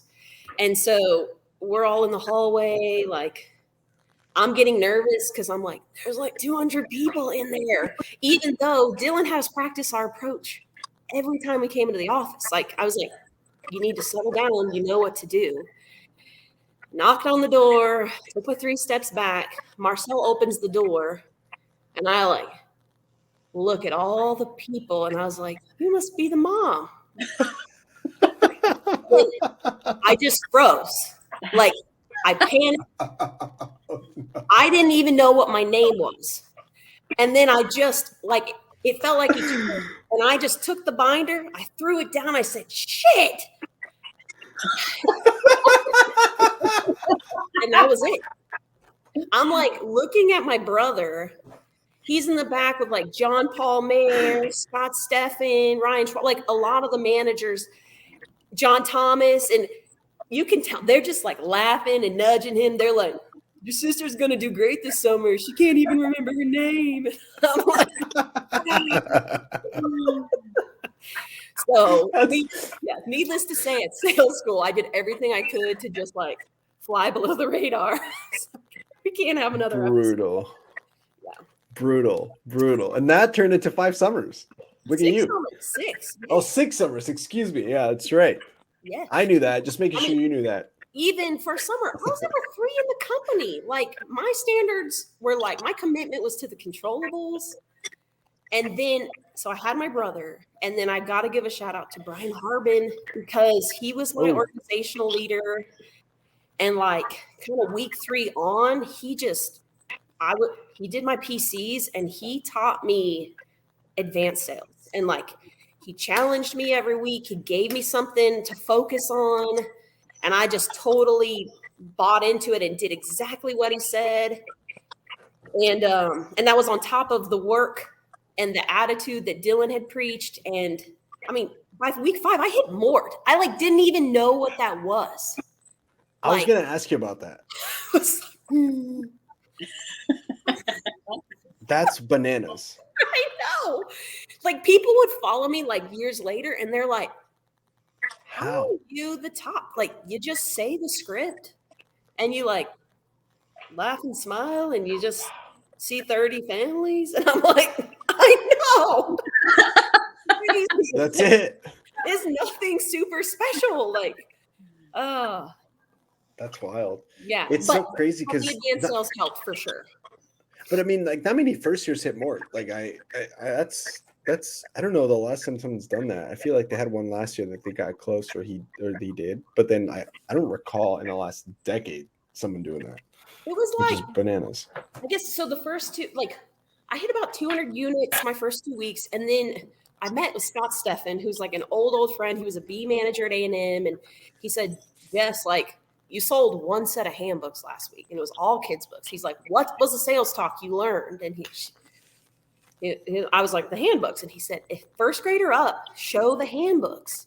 And so I didn't change anything. I just focused on the handbooks, and I sold like 450 my 3rd week. And then that's when Harbin met with me, and he said, instead of showing 3 books, show 7 books. And so I did nothing different. And week 4, I hit like 750. And then I met with him again, and he's like, this week you got to find 3 families to show the 10-book set. You just got to show it 3 times. And I was like, oh my gosh, I got to learn new sales. He's like, no, like instead of saying 7, you say 10. Like, and instead of saying this much money, you say this. Like nothing else changes. And I mean, I'll never forget like going into that Saturday of the week I hit more. Like I never added any stats, not hours, not sit downs, not units ever. Cause I didn't want to overanalyze. I didn't want to overthink. I just needed to turn my brain off and work and focus on the people in front of me. Going into that Saturday, I was like, well, crap, I've only shown the 10-book set 1 time. I'm gonna have to show it twice today. And I was like in Pennsylvania, and I was in this cool city where like half the people worked at this battery factory. And I found like my little honeypot because there was this like community of duplexes and everyone worked at the battery factory. And so even in the middle of the day, it was shift work. And so you could always find families like any time of the day. And I mean, both the families I showed the 10 books to, they bought, you know, it's like units in 2 houses, like, and same thing. Like I was just like coming off the day and I was like going to some restaurant to pick up food for my roommate so we could have our paperwork party. And people started just blowing up my phone, like managers, you know? And I remember Ryan Schwab, I answered it because I grew up with him. He's like a C manager. My brother recruited him too. And Ryan was like, Jess, have you totaled up your units yet? And I was like, no, I'm hungry. No, I have no idea. And he was like, well, whatever it is, don't tell anyone.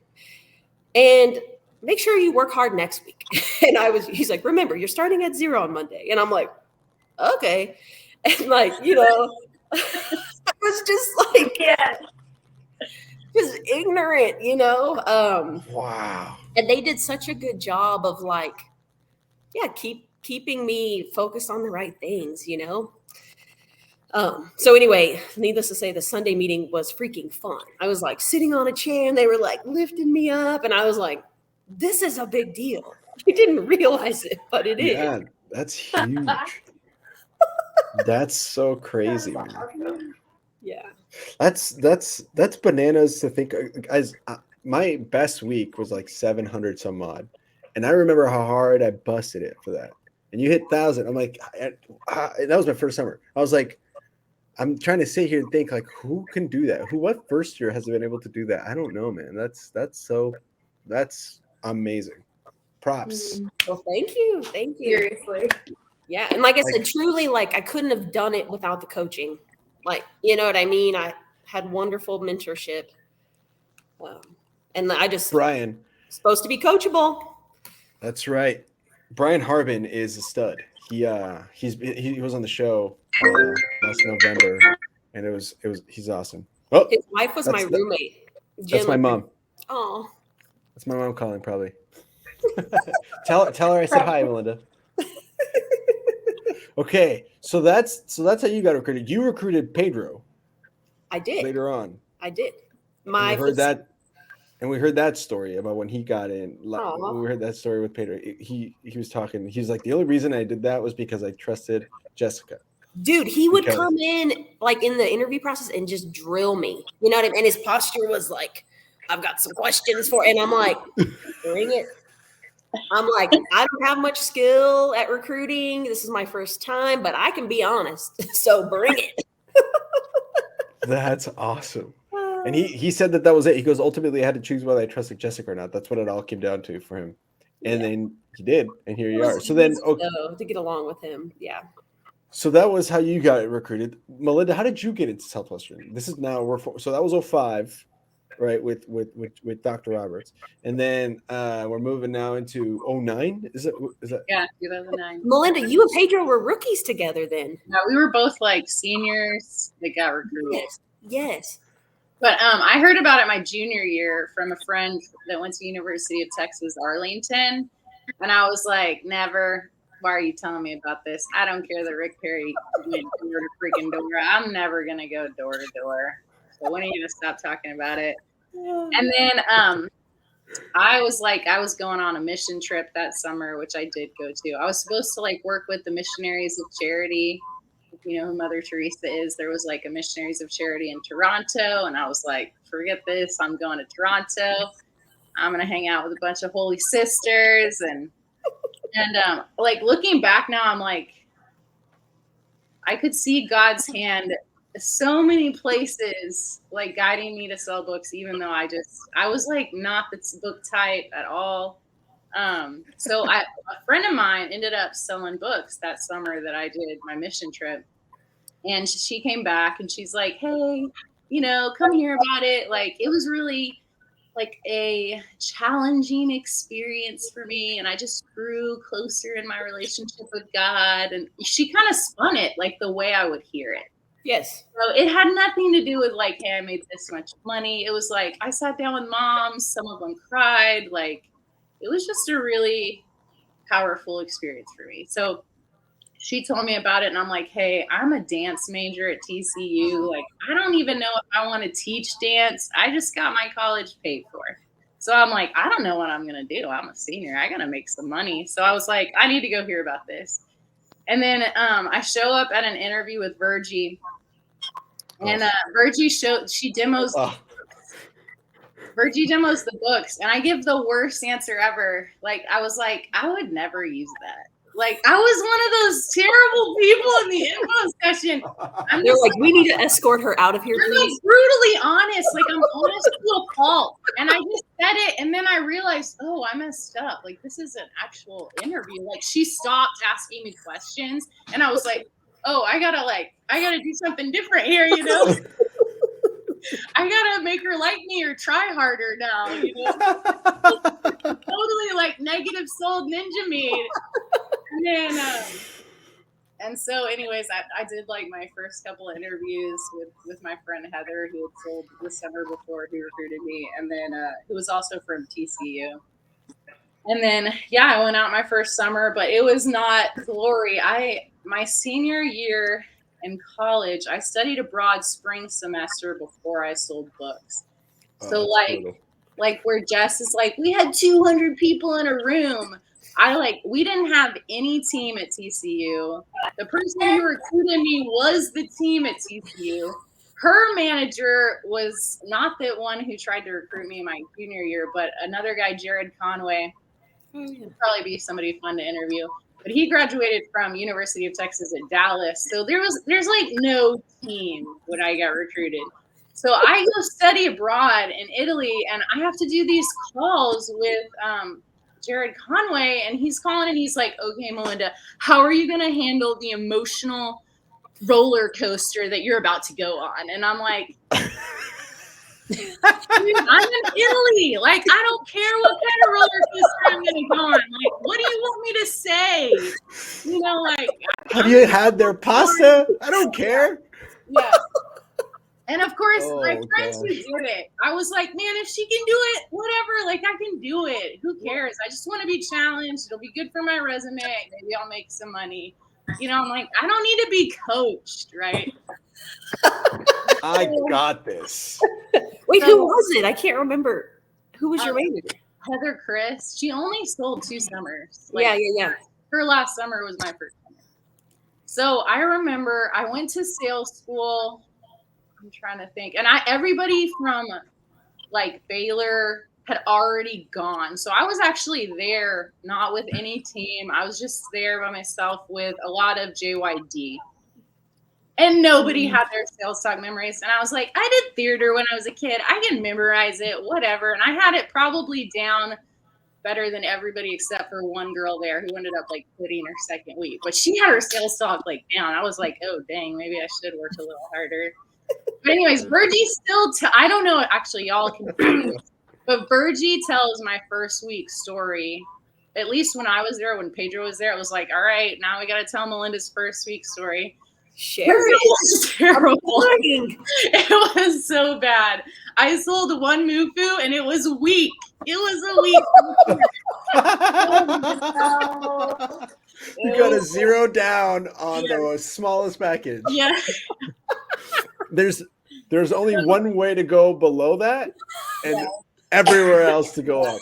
And I'm like, Jessica's like, we have these awesome managers. I'm pretty sure all the B managers were off schedule my first summer.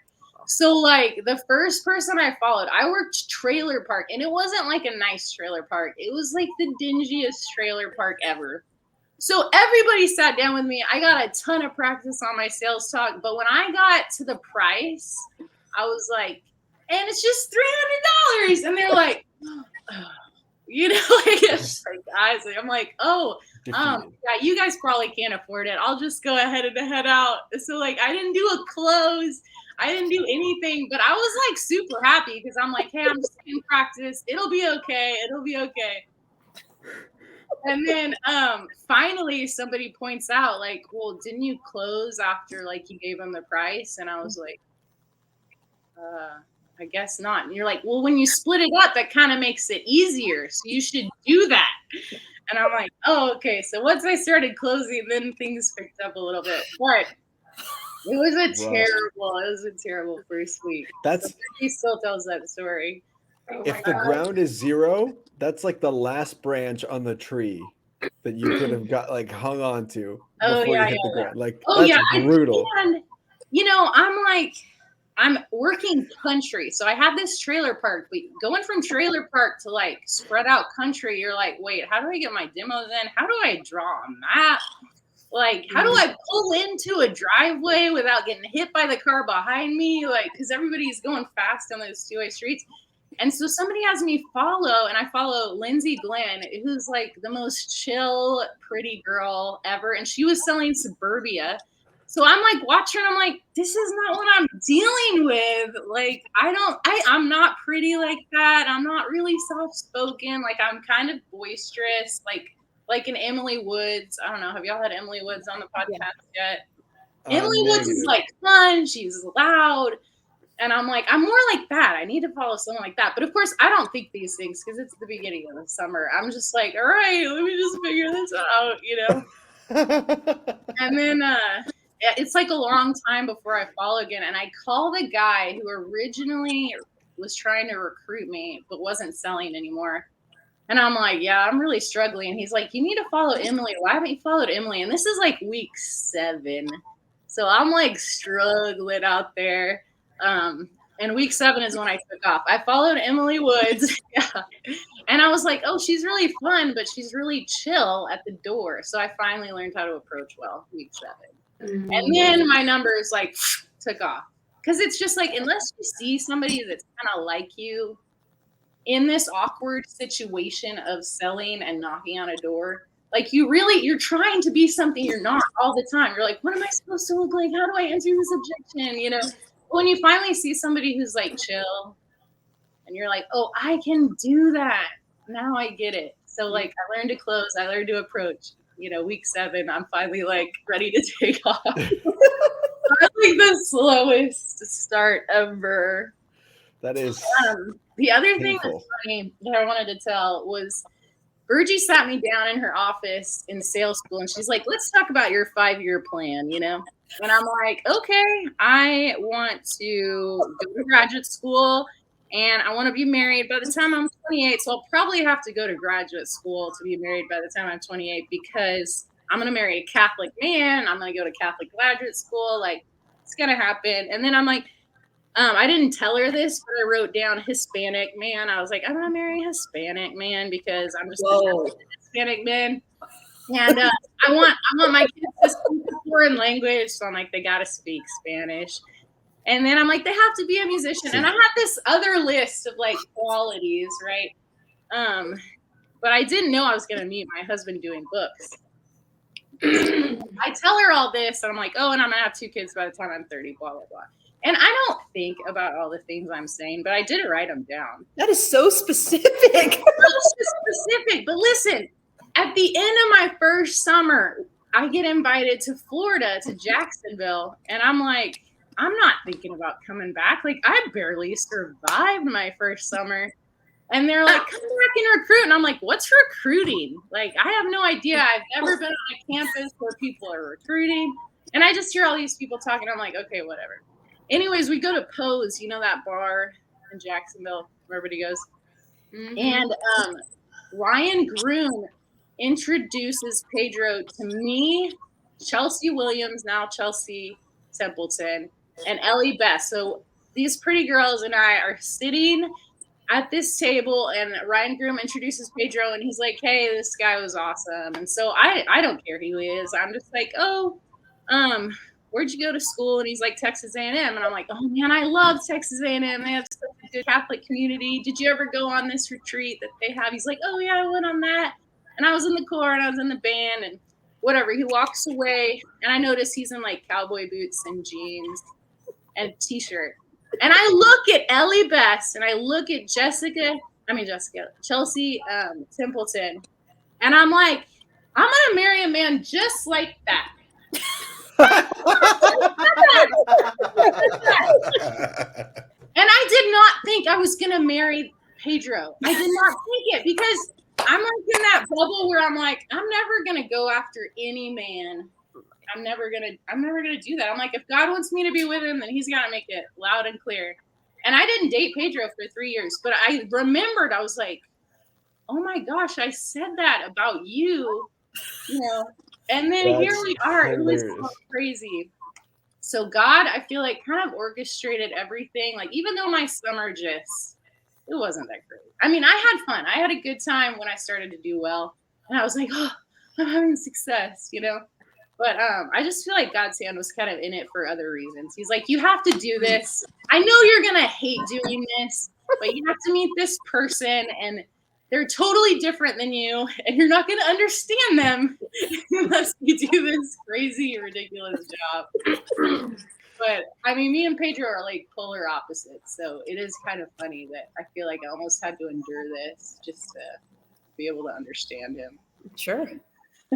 Amazing. That's awesome. Yeah. That is so funny. Love that. Gosh, that it's funny. It's to me, it's funny because I heard like I just talked to Pedro for 4 hours recently. And so when you say that, I'm like, yeah, this is a different person. But like how we're in, like what? So that was 09. So what? 13 years later now, almost, and 5 kids, Yeah. the house, the whole thing. You guys, you nailed it. That's talk about crystallizing goals. God nailed it. He nailed it against our will, I think, in many ways. Specific goals, measurable. Yes. Like you had the whole thing. You self-talk. I'm gonna marry someone like him. That's self-talk. Yeah, it's just funny because his self-talk is like all book oriented, all like leadership oriented, and mine's just like kids, family, check, like all that other stuff. I wish I like looking back. I'm like, oh, I wish I had had the experience Pedro had. Like, it's almost like he was just set up to absorb everything he could, and I was just like coasting. I was like, well, we'll see what happens, So it's just funny, like. Everybody has a different experience. You know what I mean? But I feel like it benefits everybody. Even if you're like not hitting more your first week. I know. For real. 117 episodes in, I can tell you, I understand what you mean by everybody had a different experience because it's just so funny. That is actually, and then we're going to get into Jess's origin story, but this whole thing works because of that. The idea that, I mean, I have probably nothing in common overall, pound for pound, with any of you three. Like across the board. Like I had a lot in common with Pedro, immigrant parents, the whole thing. Like this, nothing. I have no kids. I am not a woman. I promise. I don't know anything about like motherhood. I have nothing. Yet I can relate to all the things you're saying. I can relate to having really good weeks. I can relate to a weak order on a MUFU at a trailer park. I can relate to, just understanding the values that you want in someone and not going below them and sticking to your guns about that. I understand all of that. So dang, that's how it works. We all had a different experience, but here we are. It's the one shared trauma. Trauma that you can laugh about now. Yes. Yeah. We were all alone and overworked. Yeah. So funny. So true. We had no idea what we were doing trusting strangers. Our parents didn't teach us well. It just happens that we were ponies. Because we would have bought anything. We're buyers. That's what we are. All book people. That's what we are. We're just buyers. We're the people that you knock on their door and they're like, come in, you want chicken? I'll take everything. That's us on the other side. Do you know what I mean? Yeah. Golly, that's brutal. That's brutal. We'll see if Jess can come back on. She just hopped off again. Her internet is struggling. Yeah. She's so funny. Every time it's her turn, too. No. Yeah. What are you doing, Jess? Let's go counterclockwise. Let's just switch it up next time. Yeah. Once she hops back on, she's so funny. That is the funniest. And she sounds pregnant. Is that what the joke I was supposed to say, right? What do you mean by that, Andres? What do you mean by that? I think it's from a song. It's from a Drake song. It's like the intro to a Drake video. And it's like, dude, I just got off the phone with the girlfriend. She sounds super pregnant. But ever since I've heard that, I'm like, every time someone's pregnant, I'm like, you sound super pregnant. Okay. Don't know what that means. Oh, she's back. I'm offended. Is she back? She's back. Well, good time to be offended because Jess is back. I think we'll see if this works. This has been insane. Sorry. Coming to us live from her bathroom. Earlier this week because I was so frustrated with our service. It's terrible. Now that is hilarious. We're not sponsored by AT&T, and we won't be. No, don't ever. Verizon all day, baby. We should tag them on this section of our episode. See if they put us on their Instagram page or something. Be like, look at that.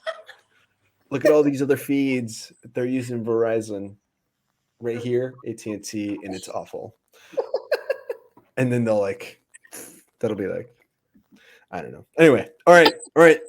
One summer wonder, Mrs. Chappell, tell us the origin story of your Southwestern experience. Hopefully you can hear us. Cool. Am I broken up? Can y'all hear me? The sound's good. I think you're a little delayed, but not. that's okay. There it is. And then she'll hear me now. I am. Sorry. I don't know what the deal That's is. okay. So my experience was Jordan and I started hanging out or dating, I don't know, whatever it was, before his second summer. I think that's right. Was that right? Yeah, before his second summer. So like April, before his second summer, that's when we had made it official that we were dating. Because I was a senior and he was going into his senior, or I was going into my senior. Is that right? Yeah, I was going into my senior year, I guess. And he was going into his senior year. And anyway, I was like, well, I'm not just going to like hang out with a guy or just like talk to somebody because it's serious for me now. I'm graduating. Like, I don't want to start a relationship unless it's actually going to go somewhere. I was like very like forward. And so he was like, okay, so April, we decided to start dating like intentionally towards marriage. And he was like, okay, like I'm leaving for the summer. And so while I'm left back in College Station, living with a family, working like 3 different jobs, like probably 80 hours a week. Honestly, I didn't go on a cruise with my friends because I was working. Like I always worked, always, so that I could pay for school. And nobody recruited me. Like nobody recruited me to sell books. It was their loss. But anyway, I know I filled out one of those cards at some point in time in an info session in history class. Like I know 100% I did. And I don't know who didn't call me, but it was their fault. And so anyway, he comes back from his second summer. He took a team and his team did super well. He had like 3 friends who he had recruited, and he's on the wall somewhere. I don't even remember like why he's on the wall, but his team did really well between the 4 of them. And anyway, he was like, oh, this is awesome, blah, blah, whatever. So we get a lot more serious. We get engaged at GRS. Actually, he took me to GRS, to Freddie's in Nashville. And then he paid for 8 hours of recording time in a studio for me and then proposed to me in Nashville while we were at GRS. And so we're engaged in January. We get married in April. And this whole time I'm helping him cold call or call the lead, whatever they were, and like get people committed, get commitments for every info session. I held an info session because they didn't have anybody to do it. And Pedro and Jordan were like, here, Jess, like, why don't you do it? You've heard it 1,000 times. I was like, okay. So I held an info session. You recruited before she sold, y'all. It was hilarious. And people would be like, so how did you do? I was like, actually, I've never sold. So, do you want to switch? Anyway, I'll be. You ask me. That's hilarious. Yeah. So I remember like in the full-time office that Pedro had rented for all the full-timers, there were a bunch of them in there, but I remember specifically I kept telling Jordan and Pedro, because we were getting married April 19th. And then we were going to he was going to the book field. Well, I was going with him, but I wasn't selling at this point, May. And I was like, I'll just go and find a job or whatever, like while you go do this thing. Okay, whatever. Like with your 10-person team that I helped recruit. I was like, yeah, this is your thing. Not like, I'm not doing this because anyway, I was just like, I'm not doing it. I don't want to do it. And all of a sudden, I think it was Amber Lee. Amber Lee, now Kessler. Yes. Thielman, that was her maiden name. Anyway, like I walk into her office and she was full-timing that summer or that year. And she was talking to me about it. And she was just like, why don't you sell? Like, you'd be so good at it. And she was just kind of telling me about it. And as she was telling me about it, I was like, yeah, if you can do this, I can totally do this. I was like, there's no difference between you and me. Like, I can totally do this. If you've been through all this crap and you've done it well, I can do it well too. I might as well just sell. So I decided like a couple weeks before, and honestly, I can't remember if it was before we got married or after we got married that I decided to sell. But I was like, I'm going anyway. It'd be stupid for me not to sell. Like, it just is logically makes more sense for me to sell than to go try to find a job for 3 months wherever we go, because that's not going to work. So I was like, okay, I'm selling. Kind of like, I don't know, begrudgingly, I don't know. So, and we lived in John Thomas's house. Like, I don't think very many people know that. Like, before we went to the book field, because we were only married for like 6 weeks before we went to the book field. And we rented a room in John Thomas's house in College, or in Bryan. Yeah. He was supposed to not be there because he was doing medical equipment sales, and he just ended up being there way more than we thought he was going to be there. So we're like sharing a house with John Thomas, newlyweds, and his future wife, Amber Bragg, was our OL. Amber Thomas now. Anyway, it was like literally just like a comedy show. I mean, I kid you not, because she and Jordan did not get along very well, because if you've met my husband, he's just like, he's a lot to take in. His basketball coach in high school called him, he's like a wine. Like, it takes time to get used to his flavor. And like, it just did not mix well with me and Amber. And they made me live with Amber for the first 2 weeks after sales school. And so I'm like living with this person who I know does not like and we love each other now. Like, it's hilarious if we think back to the story. But like, they're making me live with this person who I know does not like my husband very much. And my husband is off with his HQ and all the guys that he recruited, like doing his thing. And I remember at like our second Sunday meeting, Dan Moore came, and it was just like he was like, y'all just need to live together. This is ridiculous. He was like, this is so stupid. So Dan Moore was the one who was like, okay, forget this, whatever y'all were trying to do. Like, y'all need to be in the same HQ. And I was like, oh, praise God. So I moved in to the same HQ as Jordan. And we lived, like, there were 2 rooms on this 3rd story of this old lady's house, like, super weird place. And then there were the room next door to us. There were like 4 first years guys that were living with us. So it was just like so hilarious. And I just remember thinking, God bless you, Jess. God bless you. So you're telling me, because you were pregnant at the end of that summer. So you're telling me that Dan Moore made it so your baby could be a baby. Because we're trying to keep this PG, but when a mommy and daddy love each other very much. It is true. It is true. We have Dan Moore to thank for Quincy. Quincy's middle name should be Dan. Quincy Dan. Oh my God. Quincy Dan Chappell. Well, honestly, I think it was probably good that it happened that way, because if I wasn't selling books, I feel like I probably would have killed him, or he would have killed me. Like, it was just like rocky for sure. Like, and he would laugh. Like, it is so funny. We look back at that time and we're just like, oh my gosh. I just remember like more trauma from probably like newlywed than selling books. Selling books was I was like, let me go hit the field, whatever. It's so easy. Jess, Andreas just got married. Be careful. No. Okay. But listen, you're onto something, because it's like, I just moved in. 100% agree. Oh yeah, it's not easy. I mean, I feel like it just starts rough, like immediately. Not that like not in like an insurmountable way. But... Yeah, but I don't think it's not rough in a way that's like rough marriage. I think it's just the idea of moving in with someone for the first time.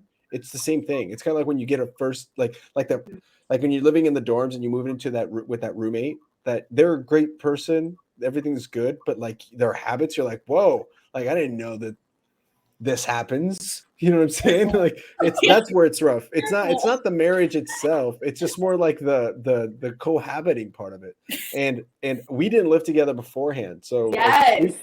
we did spend nights together where we could and stuff. And sometimes there was like moments like that, but like when you know, like this is where I live now and it's with this other person, and then you start finding out like those things, that's I think why it's rough. Now again, it's not the marriage part, because the marriage part is actually really fun. It's nice to be like, hey, we're doing this. We have a dog, right? It's super fun. No kids yet. Maybe we'll get 5 dogs in 7 years. But but what I'm saying is, like, I think that's what's been hard. And also what we did, I think it was Dan Moore that recommended this, but then my wife's a certified therapist, like fully certified, which she could probably tell you why I'm crazy in different ways, but she's hard on therapy. She's a strong believer in therapy, and I am too. Family members and stuff have had mental health stuff, and so we did a good thing. And I remember Dan talked about this, but immediately, like the day we got married, the next morning we were like, let's find therapists, and we got a marriage counselor right away. Yeah. Like, oh my gosh, already? You guys are already in the... No, it's not about... It's being proactive. It's so it doesn't get shitty, right? It's so we can beat it. I tell people this literally all the time. Like, premarital counseling is great, but postmarital counseling should be a standard. Yes. 100%. Like a huge standard, and it's not. People look at it like, oh, what's wrong with you? Anyway, we could have a whole conversation just about all this. But it's huge. It's so community with other moms who are older, who've had more experience. You know that. I mean, community is part of that too. Oh, 100%. Yeah. Sure. And you know what? And this is a good transition into talking about, so you guys can start thinking about like how, like the things that you've learned in your life about, and have helped you with motherhood. That could be our ponytails, and we can use that to wrap up. All y'all can go, but along that same theme of like, what are the things that you found out that worked, right? Like that really have, not just as a wife, but as a mom. Like as a mom, we've asked this a couple of times to previous, because we had John and Amber Thomas on when we had like the married couples sessions in February. Yeah. And we've asked other mothers before, but since this is a Mother's Day episode, like that's something that I really wanted to make sure I focused on, is like what things overlap, maybe with like recruiting and stuff like that, what things have overlapped with other parts of your life where you're like, oh man, if I didn't know this, or I'm glad I know this, and this has helped me be a mom in this way. I feel like that'd be great would that be okay with you guys if we did that? Sweet, because I'm glad that this came up. Before we do that, and if you guys want to jot some notes in and get ready, want to shout out a couple more people, and then we can get into this. One of the people that we want to give a shout out to is VDesignly. So Estonians are great because they own businesses. Unlike where some of the Southwestern people here are not really encouraged to run their own business outside of books, they are over there, and super exciting. These two guys lived with my mom. Speaking of moms, they were my mom hosted them when they were selling here, when they sell here. So they lived in my house. They're like, oh, I know your mom. I'm like, cool.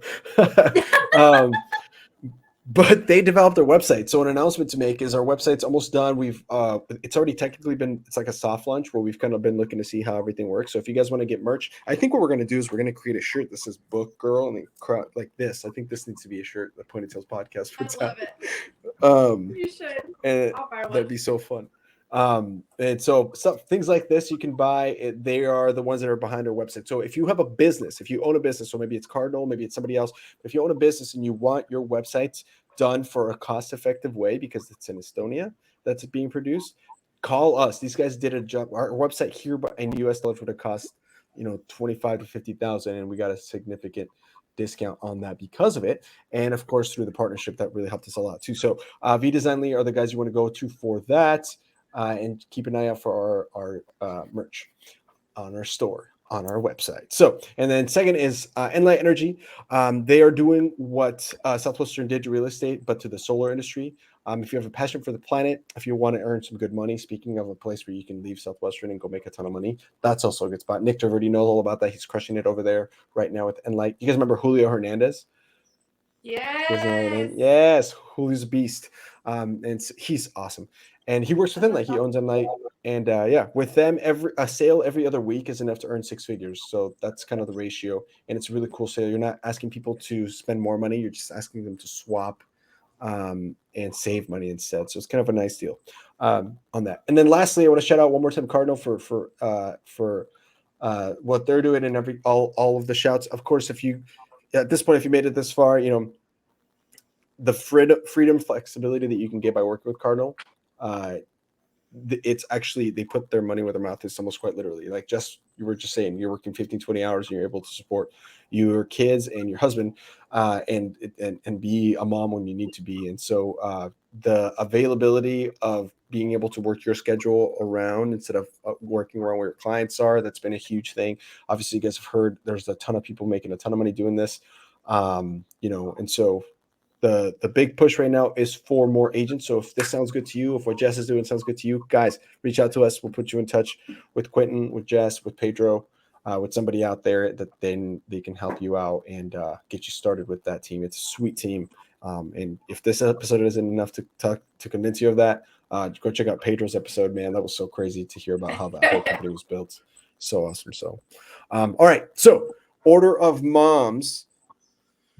Let's just go let's go counterclockwise now that we still have you, just in case you blip out again. We'll have you start. I know, right? We'll have you start and then go the other way. Cool. If that's cool. That sounds good. Yeah. Man, I have so many takeaways that I'm still learning just from our time. Because I only sold for 1 summer. However, I helped Jordan full-time for 3. And while I was pregnant and having babies, like he would be gone in the book field selling with his kids, and he'd come home for 2 of our children, Quincy and Braxton. He literally flew home for the birth, was there, and then went back out to the book field because they were both born in June and July. And so, Ooh. I don't know, like people think that we were crazy. Like, so again, my first summer selling books, my second summer, I had Quincy June 6th. So literally before he was 2 weeks old, my mom helped me, like my mom and dad helped me pack up my car. And my mom helped me drive up to Missouri with my newborn, my first child, to a host family's home. Another group of Aggies with 3 little boys. And we lived in their basement. Like, so I was on Quincy was on the book field his first year of life. Like his first couple of weeks of life. Yeah. Yeah, for real. And so that was like, I don't know. I think it's given me this attitude of whatever happens, happens. And there's not very much that I can do to control the outcome. I just kind of have to roll with it when you have kids. And like me being stressed about things is not going to make their attitudes or their like responsiveness to me any better. And so the more that I can just be calm and help talk them through whatever it is, like, I don't know. I just feel like I probably see that differently than I might have before selling books and before just all of the experience of Southwestern. And then the other thing that I think is huge is just the people. So, so we had Quincy. I was pregnant with Braxton. So this is Jordan's going out for 2017, his last summer selling. Pedro, he was gone at that point because we were moved under Virgie. And like, it was a hard time. It was a very, very hard time because, you know, we were newly married, had a newborn. I was pregnant, like they're 13 months apart.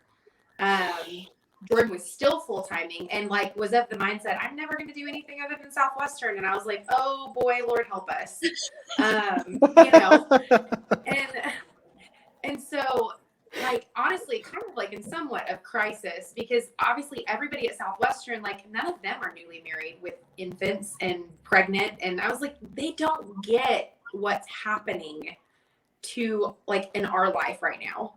So I remember Les Stretch came and spoke at one of our campus-wide meetings that Pedro, or no, I guess it wasn't Pedro because he wasn't, so it was Virgie because I think they were under Virgie. I don't know. But Les Stretch, Baylor grad, and Emily Stretch, they actually, I think they sold married too as well. But anyway, Les came and spoke and Jordan just like really like loved Les. And they lived in Houston at the time. So Jordan had reached out to him and was like, hey, like Jess and I are married. We're about to have our second child. I'm going out for my 5th summer. recruited another team. Like, we feel like it'd be good just to like hang out with you guys because they love Jesus. Like, we're walking, not just like love Jesus, but they were actually walking with the Lord. And it was very evident in the way that they parent. It just overflows. So we could tell. And so they were like, just come hang out with us in Houston. Our schedule's super busy, but you can come hang out with us. So we're like, okay, cool. So we packed up Quincy and me. I'm like 7 months pregnant, I think, at this point. And we go to their house and just hang out with them. And that 3 hours that we spent with them was like, I mean, it was just literally the biggest blessing from God. Like, before Jordan's going into his last summer. It just makes me want to cry just thinking about just how much they poured into us in that 3 hours. And the only reason we met him is because of books. He came and spoke at the campus wide. But just of, like, they basically do like postmarital counseling with couples at their church in Houston. They're in Atlanta, Georgia now. He was with it. I don't know what he's transitioned into something else, but like, I just admire them so much. And I'm just so thankful we got to meet them and we've literally only spent 3 hours with them in person ever. But I guess, and then whatever we spent with Les at the campus wide when he was speaking, but just the impact that they've had on us and our marriage and the way that we want to raise our children. And the reason that we chose to move to Cardinal, because like, money's important, but it doesn't mean, like, I can't take it. When I die, it's wood, hay, and stubble. It's going to be burned up. Like, I am not taking that when I die. But what will happen is the ripples of our discipleship and our children, and hopefully them to their children, and then them to their children. That's what stays. And so that's why it's important for me. And just thinking about Southwestern, like, the crazy of like all this work, and like learning that having a good work ethic is a lot, but it's not where my identity comes from at all. Ooh.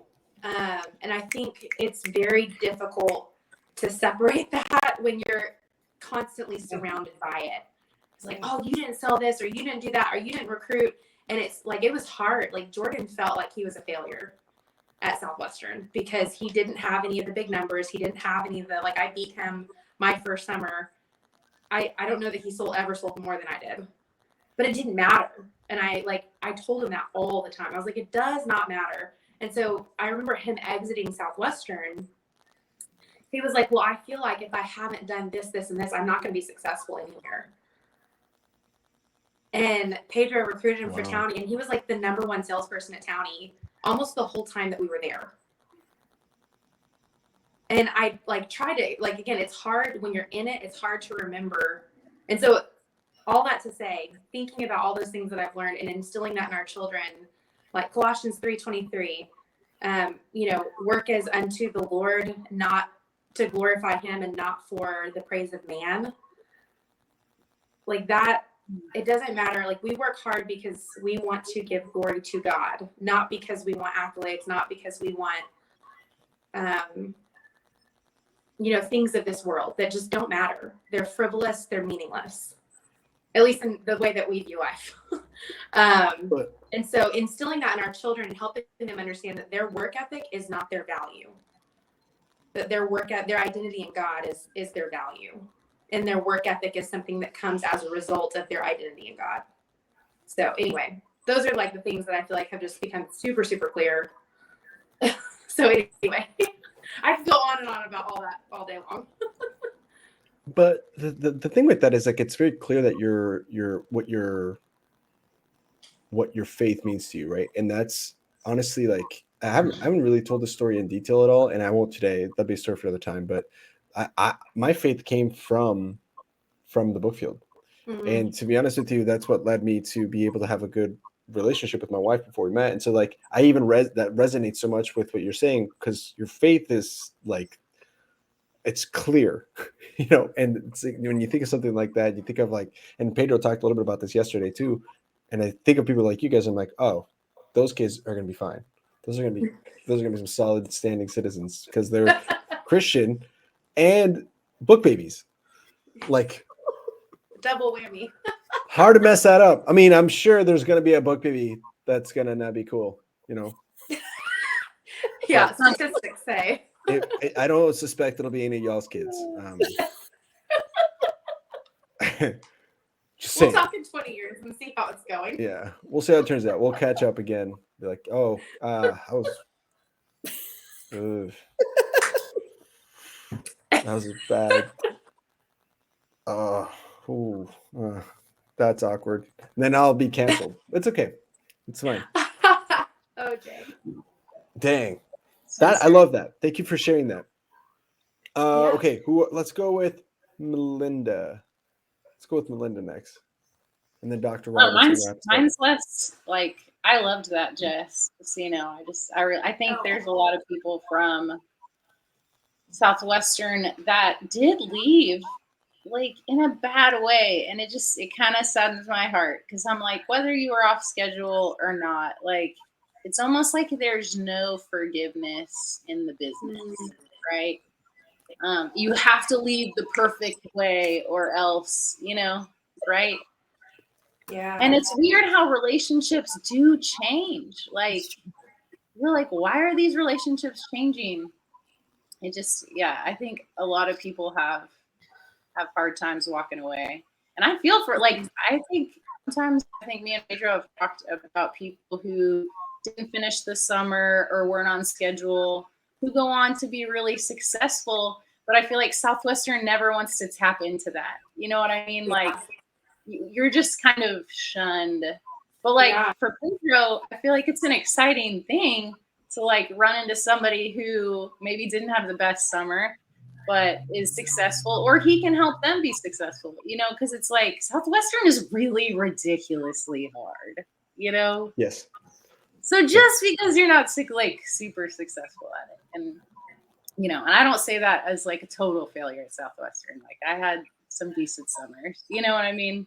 Yeah. Like, I'm not saying that for me, I'm saying that for other people too. Well, and as you continue your thought, but to give you an example of that, Griffin Mims, I always bring him up. He sold 700 units his first summer. I was with him. He sold one summer, 700 units. He was pretty off schedule, I'm assuming, because that's how you sell 700 units, right? He just sent me a picture from the top, or from the second to top of Makalu, which is the 5th tallest mountain in the world. He works with this company called Alpenglow Expeditions, where if you wanted to climb Mount Everest or mountains like that, like he sees Mount Everest across from where he's like camping right now, like right now. And so I always tell the story, because when we had him on the show, and I'm like, how did this help? He goes, dude, everything. I mean, I learned the value of hard work, crystallizing your goals. Like, it applies so much to climbing mountains, because you start up with literally this giant goal, the biggest goal in the world, like literally physically. And your job is to climb that thing. And people freak out about it. It's like, hey, no, it's okay. We're going to just go one step at a time. We're going to crystallize our goals. And he tells his customers that, his clients that. And so that right there, he didn't have a record. He didn't hit Mort. He didn't even hit Mort for the summer. He didn't even have a Mort summer, but he's climbing Mount Everest next year and is on top of the 5th tallest mountain in the world right now. Like, awesome. How crazy, you know, and he still thinks Southwestern's harder than that. Yeah. You know, so it's like, yes. So when you say that, 100%, absolutely. Yeah, they should have like a trauma division for post selling. Like, hey, and just, you know, we're gonna help you. We're gonna help you adjust. Like, we have talked about this. You know? Heather Dutton, who is Brews Our Beer, she's a psychologist as well, and she's like, I can't believe. I mean, we've had this conversation with multiple guests. It's like, I can't believe they don't have someone who's not affiliated with Southwestern at checkout. Just like, listen, how are you? Yeah. What happened to you? Like, nothing. And I feel like they need to do that, like, every year from 2 years ago, right? Or from ever. So anyway, sorry. So back to your mom being awesome. I'll be real quick, because I know we're trying to get off. I'm reading this book. It's called A Mother's Rule of Life. I don't know if y'all can see that. There we go. How to Bring Order to Your Home and Peace to Your Soul. And I'm like, you know what? You had to learn how to bring order to your life on the book field and peace to your soul, because you're like working your butt off. And I feel like early motherhood is that you're like, I'm just trying to like keep my house clean and have people come over and it not be like crazy, you know. And I'm trying to educate my kids, and because I'm homeschooling and I never homeschooled, I never thought I would homeschool. You have all this responsibility and you're like, how do I do it all? How do I do it all? And I feel like the schedule on the book field is so good just because it's broken down into goal periods. And I've done that with my kids. I'm like, all right, look, we have goal periods and we have different things we accomplish throughout the day, but it's got to get done in its goal period. And I feel like that's been great, whether it's academic or a chore. My kids are finally old enough where they can start to help with chores. Obviously, the older ones help more than the younger ones. But yeah, I just feel like schedule has been a big thing for me right now. I think that's it. I love that structure. Whew. I'm over here taking notes. I'm not even a mom, but I'm like, all right, let's go. Oh yeah, and hey, if there's any moms out there watching and you have advice, just type them in the comments and I'll. For real. I always need more advice. I always need more advice. So that's right, moms. All moms in the house, raise it together. All right, Dr. Roberts, bring us home. Can you repeat the question, please? Yeah. Essentially, wait, really? You want me to? I can. A little bit. Yeah. Basically, it's like words or thoughts on how Southwestern or other things in your life have helped you become and learn to be a mom. Because I feel like that's something we haven't asked very much on here. Yeah. And I'm just like, hey, not just parenting advice, because parenting advice is, but as a mom, specifically on Mom's Day, what do you think has been the best advice or things you've learned? Sure. I mean, that's easy. Choice of two positives. No, I'm kidding. My 4-year-old goes for it. So true. Kidding. You're not kidding. That's so true. We use it all the time. You're absolutely right. We do too. Honestly, my mom's style is not reading books, tons of trial and error. So I lean a ton on the example my mom set for me, and she was always there, always present. And so just being very intentional with whoever is right in front of me, I draw from that. And then probably the other thing that Southwestern gave me is an incredible partner in Quentin, because we are the perfect balance, because he is the most obedient Christian person you will ever meet. And he really has high expectations for the kids. And so he sets the boundaries and I kind of go along with it. You're the fun parent. But it's wonderful because I'm always I'm on your side. Let's do this, So yeah, those are probably the main things in the Roberts household, or for me as a mother. It's an awesome title to have. You're PCing your kids. Dad gives them a challenge and you're like, all right, let's PC. Yeah, I love that's that. gonna happen. Dude, come on. That's a dream. These little minds have no logic. They just explode. And I'm just go outside, go take a minute. I love that. Right. Yeah. Gosh. Well, guys, oh my gosh, this has been so much fun. I hope you guys had fun. I've had a blast. Yes. These recruiting stories, these awesome stories about what you're up to now. We got deep with some father stuff. Thank you so much, Mama Roberts, with that, and we got some marriage stuff. We got all the good feels on this Mom's Day. Let's go! Shout out to all the mothers. By the way, I saw this and I wanted to share this with you guys because we mentioned this book baby stuff. Hold on a second. Here we go. Is this sharing? Wait, it's not sharing. And oh yeah, here we go. Look at that. Oh my gosh. You got to put the year they're going to sell too. Oh yeah, that's right. Yeah. Oh yeah, class Even of better. whatever. Yeah. Love it. Look at that. That is fantastic. I love these baby models. Onesie that said "Book Baby" for Quincy. I've got to find that. Or you could just go to our store and find it, and then Yeah, or that too.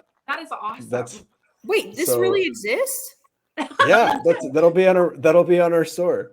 That'll be on our store. Wow. That's They awesome. just created it. That's incredible. Yeah, because here's the thing. So we, because of the nature of like the voice that we have, we're just kind of like the who have fun, who cares, kind of not the off schedule, right? We're not, and it's not uncensored either. It is, but it's not. But we can do whatever we want. Like, okay, look, our sponsors are called jockeys. They meet every 2 weeks for derby meetings, right? Our fans are going to be called stallions and Clydesdales and ponies. We have our weekly meetings called the weekly trots. Everything's horse themed. You know what I'm saying? We're just fun. So we're throwing Bizler. Like we're like you don't have to be too serious type. We don't take ourselves seriously. And so because of that, it's like, hey, I think someone once was like, we should have like a baby line because there's so many book babies out there Heck Yes. yeah. and nobody's selling that merch. I It's like, think that's awesome. Right. all right, let's do that. So So absolutely. And then I'm gonna add this too for the academy. Thank you. Oh Yeah, Uh, San that's Isidro the- Academy. Thank you so much. That is Yeah, guys. so there's a QR code on the video version of this. So if you're watching you can watch it on YouTube and on Spotify. You can watch the video. We're 2 hours and 15 minutes in, and you can go there. We're going to share the link, but just so people can have the QR code and they can know who to look for to send the donations to. That'll be the spot right there. So those will be the links. If you guys have other links that you would, excuse me, sorry, I joined me. If you guys would like us to have the link, I don't know how that got added. That was really strange. Surprise. If you guys would like us to add the links or to other stuff, we can always add them to the description below, or things change. We can always update it as time goes on. But that's all for today. Thank you guys and so quick- much for being here. Oh, go ahead. Quick Melinda. shout out to Bridget Duggan. Yes. Who couldn't be here today, who just had a baby. Another We love you, Bridget. woman. Love you, Bridget. You just had a baby. You just And had a Yeah, Jess okay, is so about to wait, have a for real. baby. Bridget was the first female at Cardinal because she joined and then I joined right after, and I was like, Bridget beat me by a couple months. Damn, Bridget's changing the OG for changing the Cardinal. landscape. And now you have some badass girls. So you have Greta, who's also just Yes. Greta ranking. Huerta, DJ Acosta, DJ's mom, Ana Acosta, Ana Martinez. She's a mom. She's a single mom of 3. Like, she's awesome. Man. There's some Ranking. incredible women. Amen. Hey, shout out to all the badass book woman plurals, book womans. I Yeah. upgraded this shirt and we Book did it woman. on the air. I love Thank you it. guys I love it. so much. You guys are the best. We'll see you guys in the next one. Maddie Whalen is up on Thursday, and we'll see you guys there. Bye, everybody. This was fun.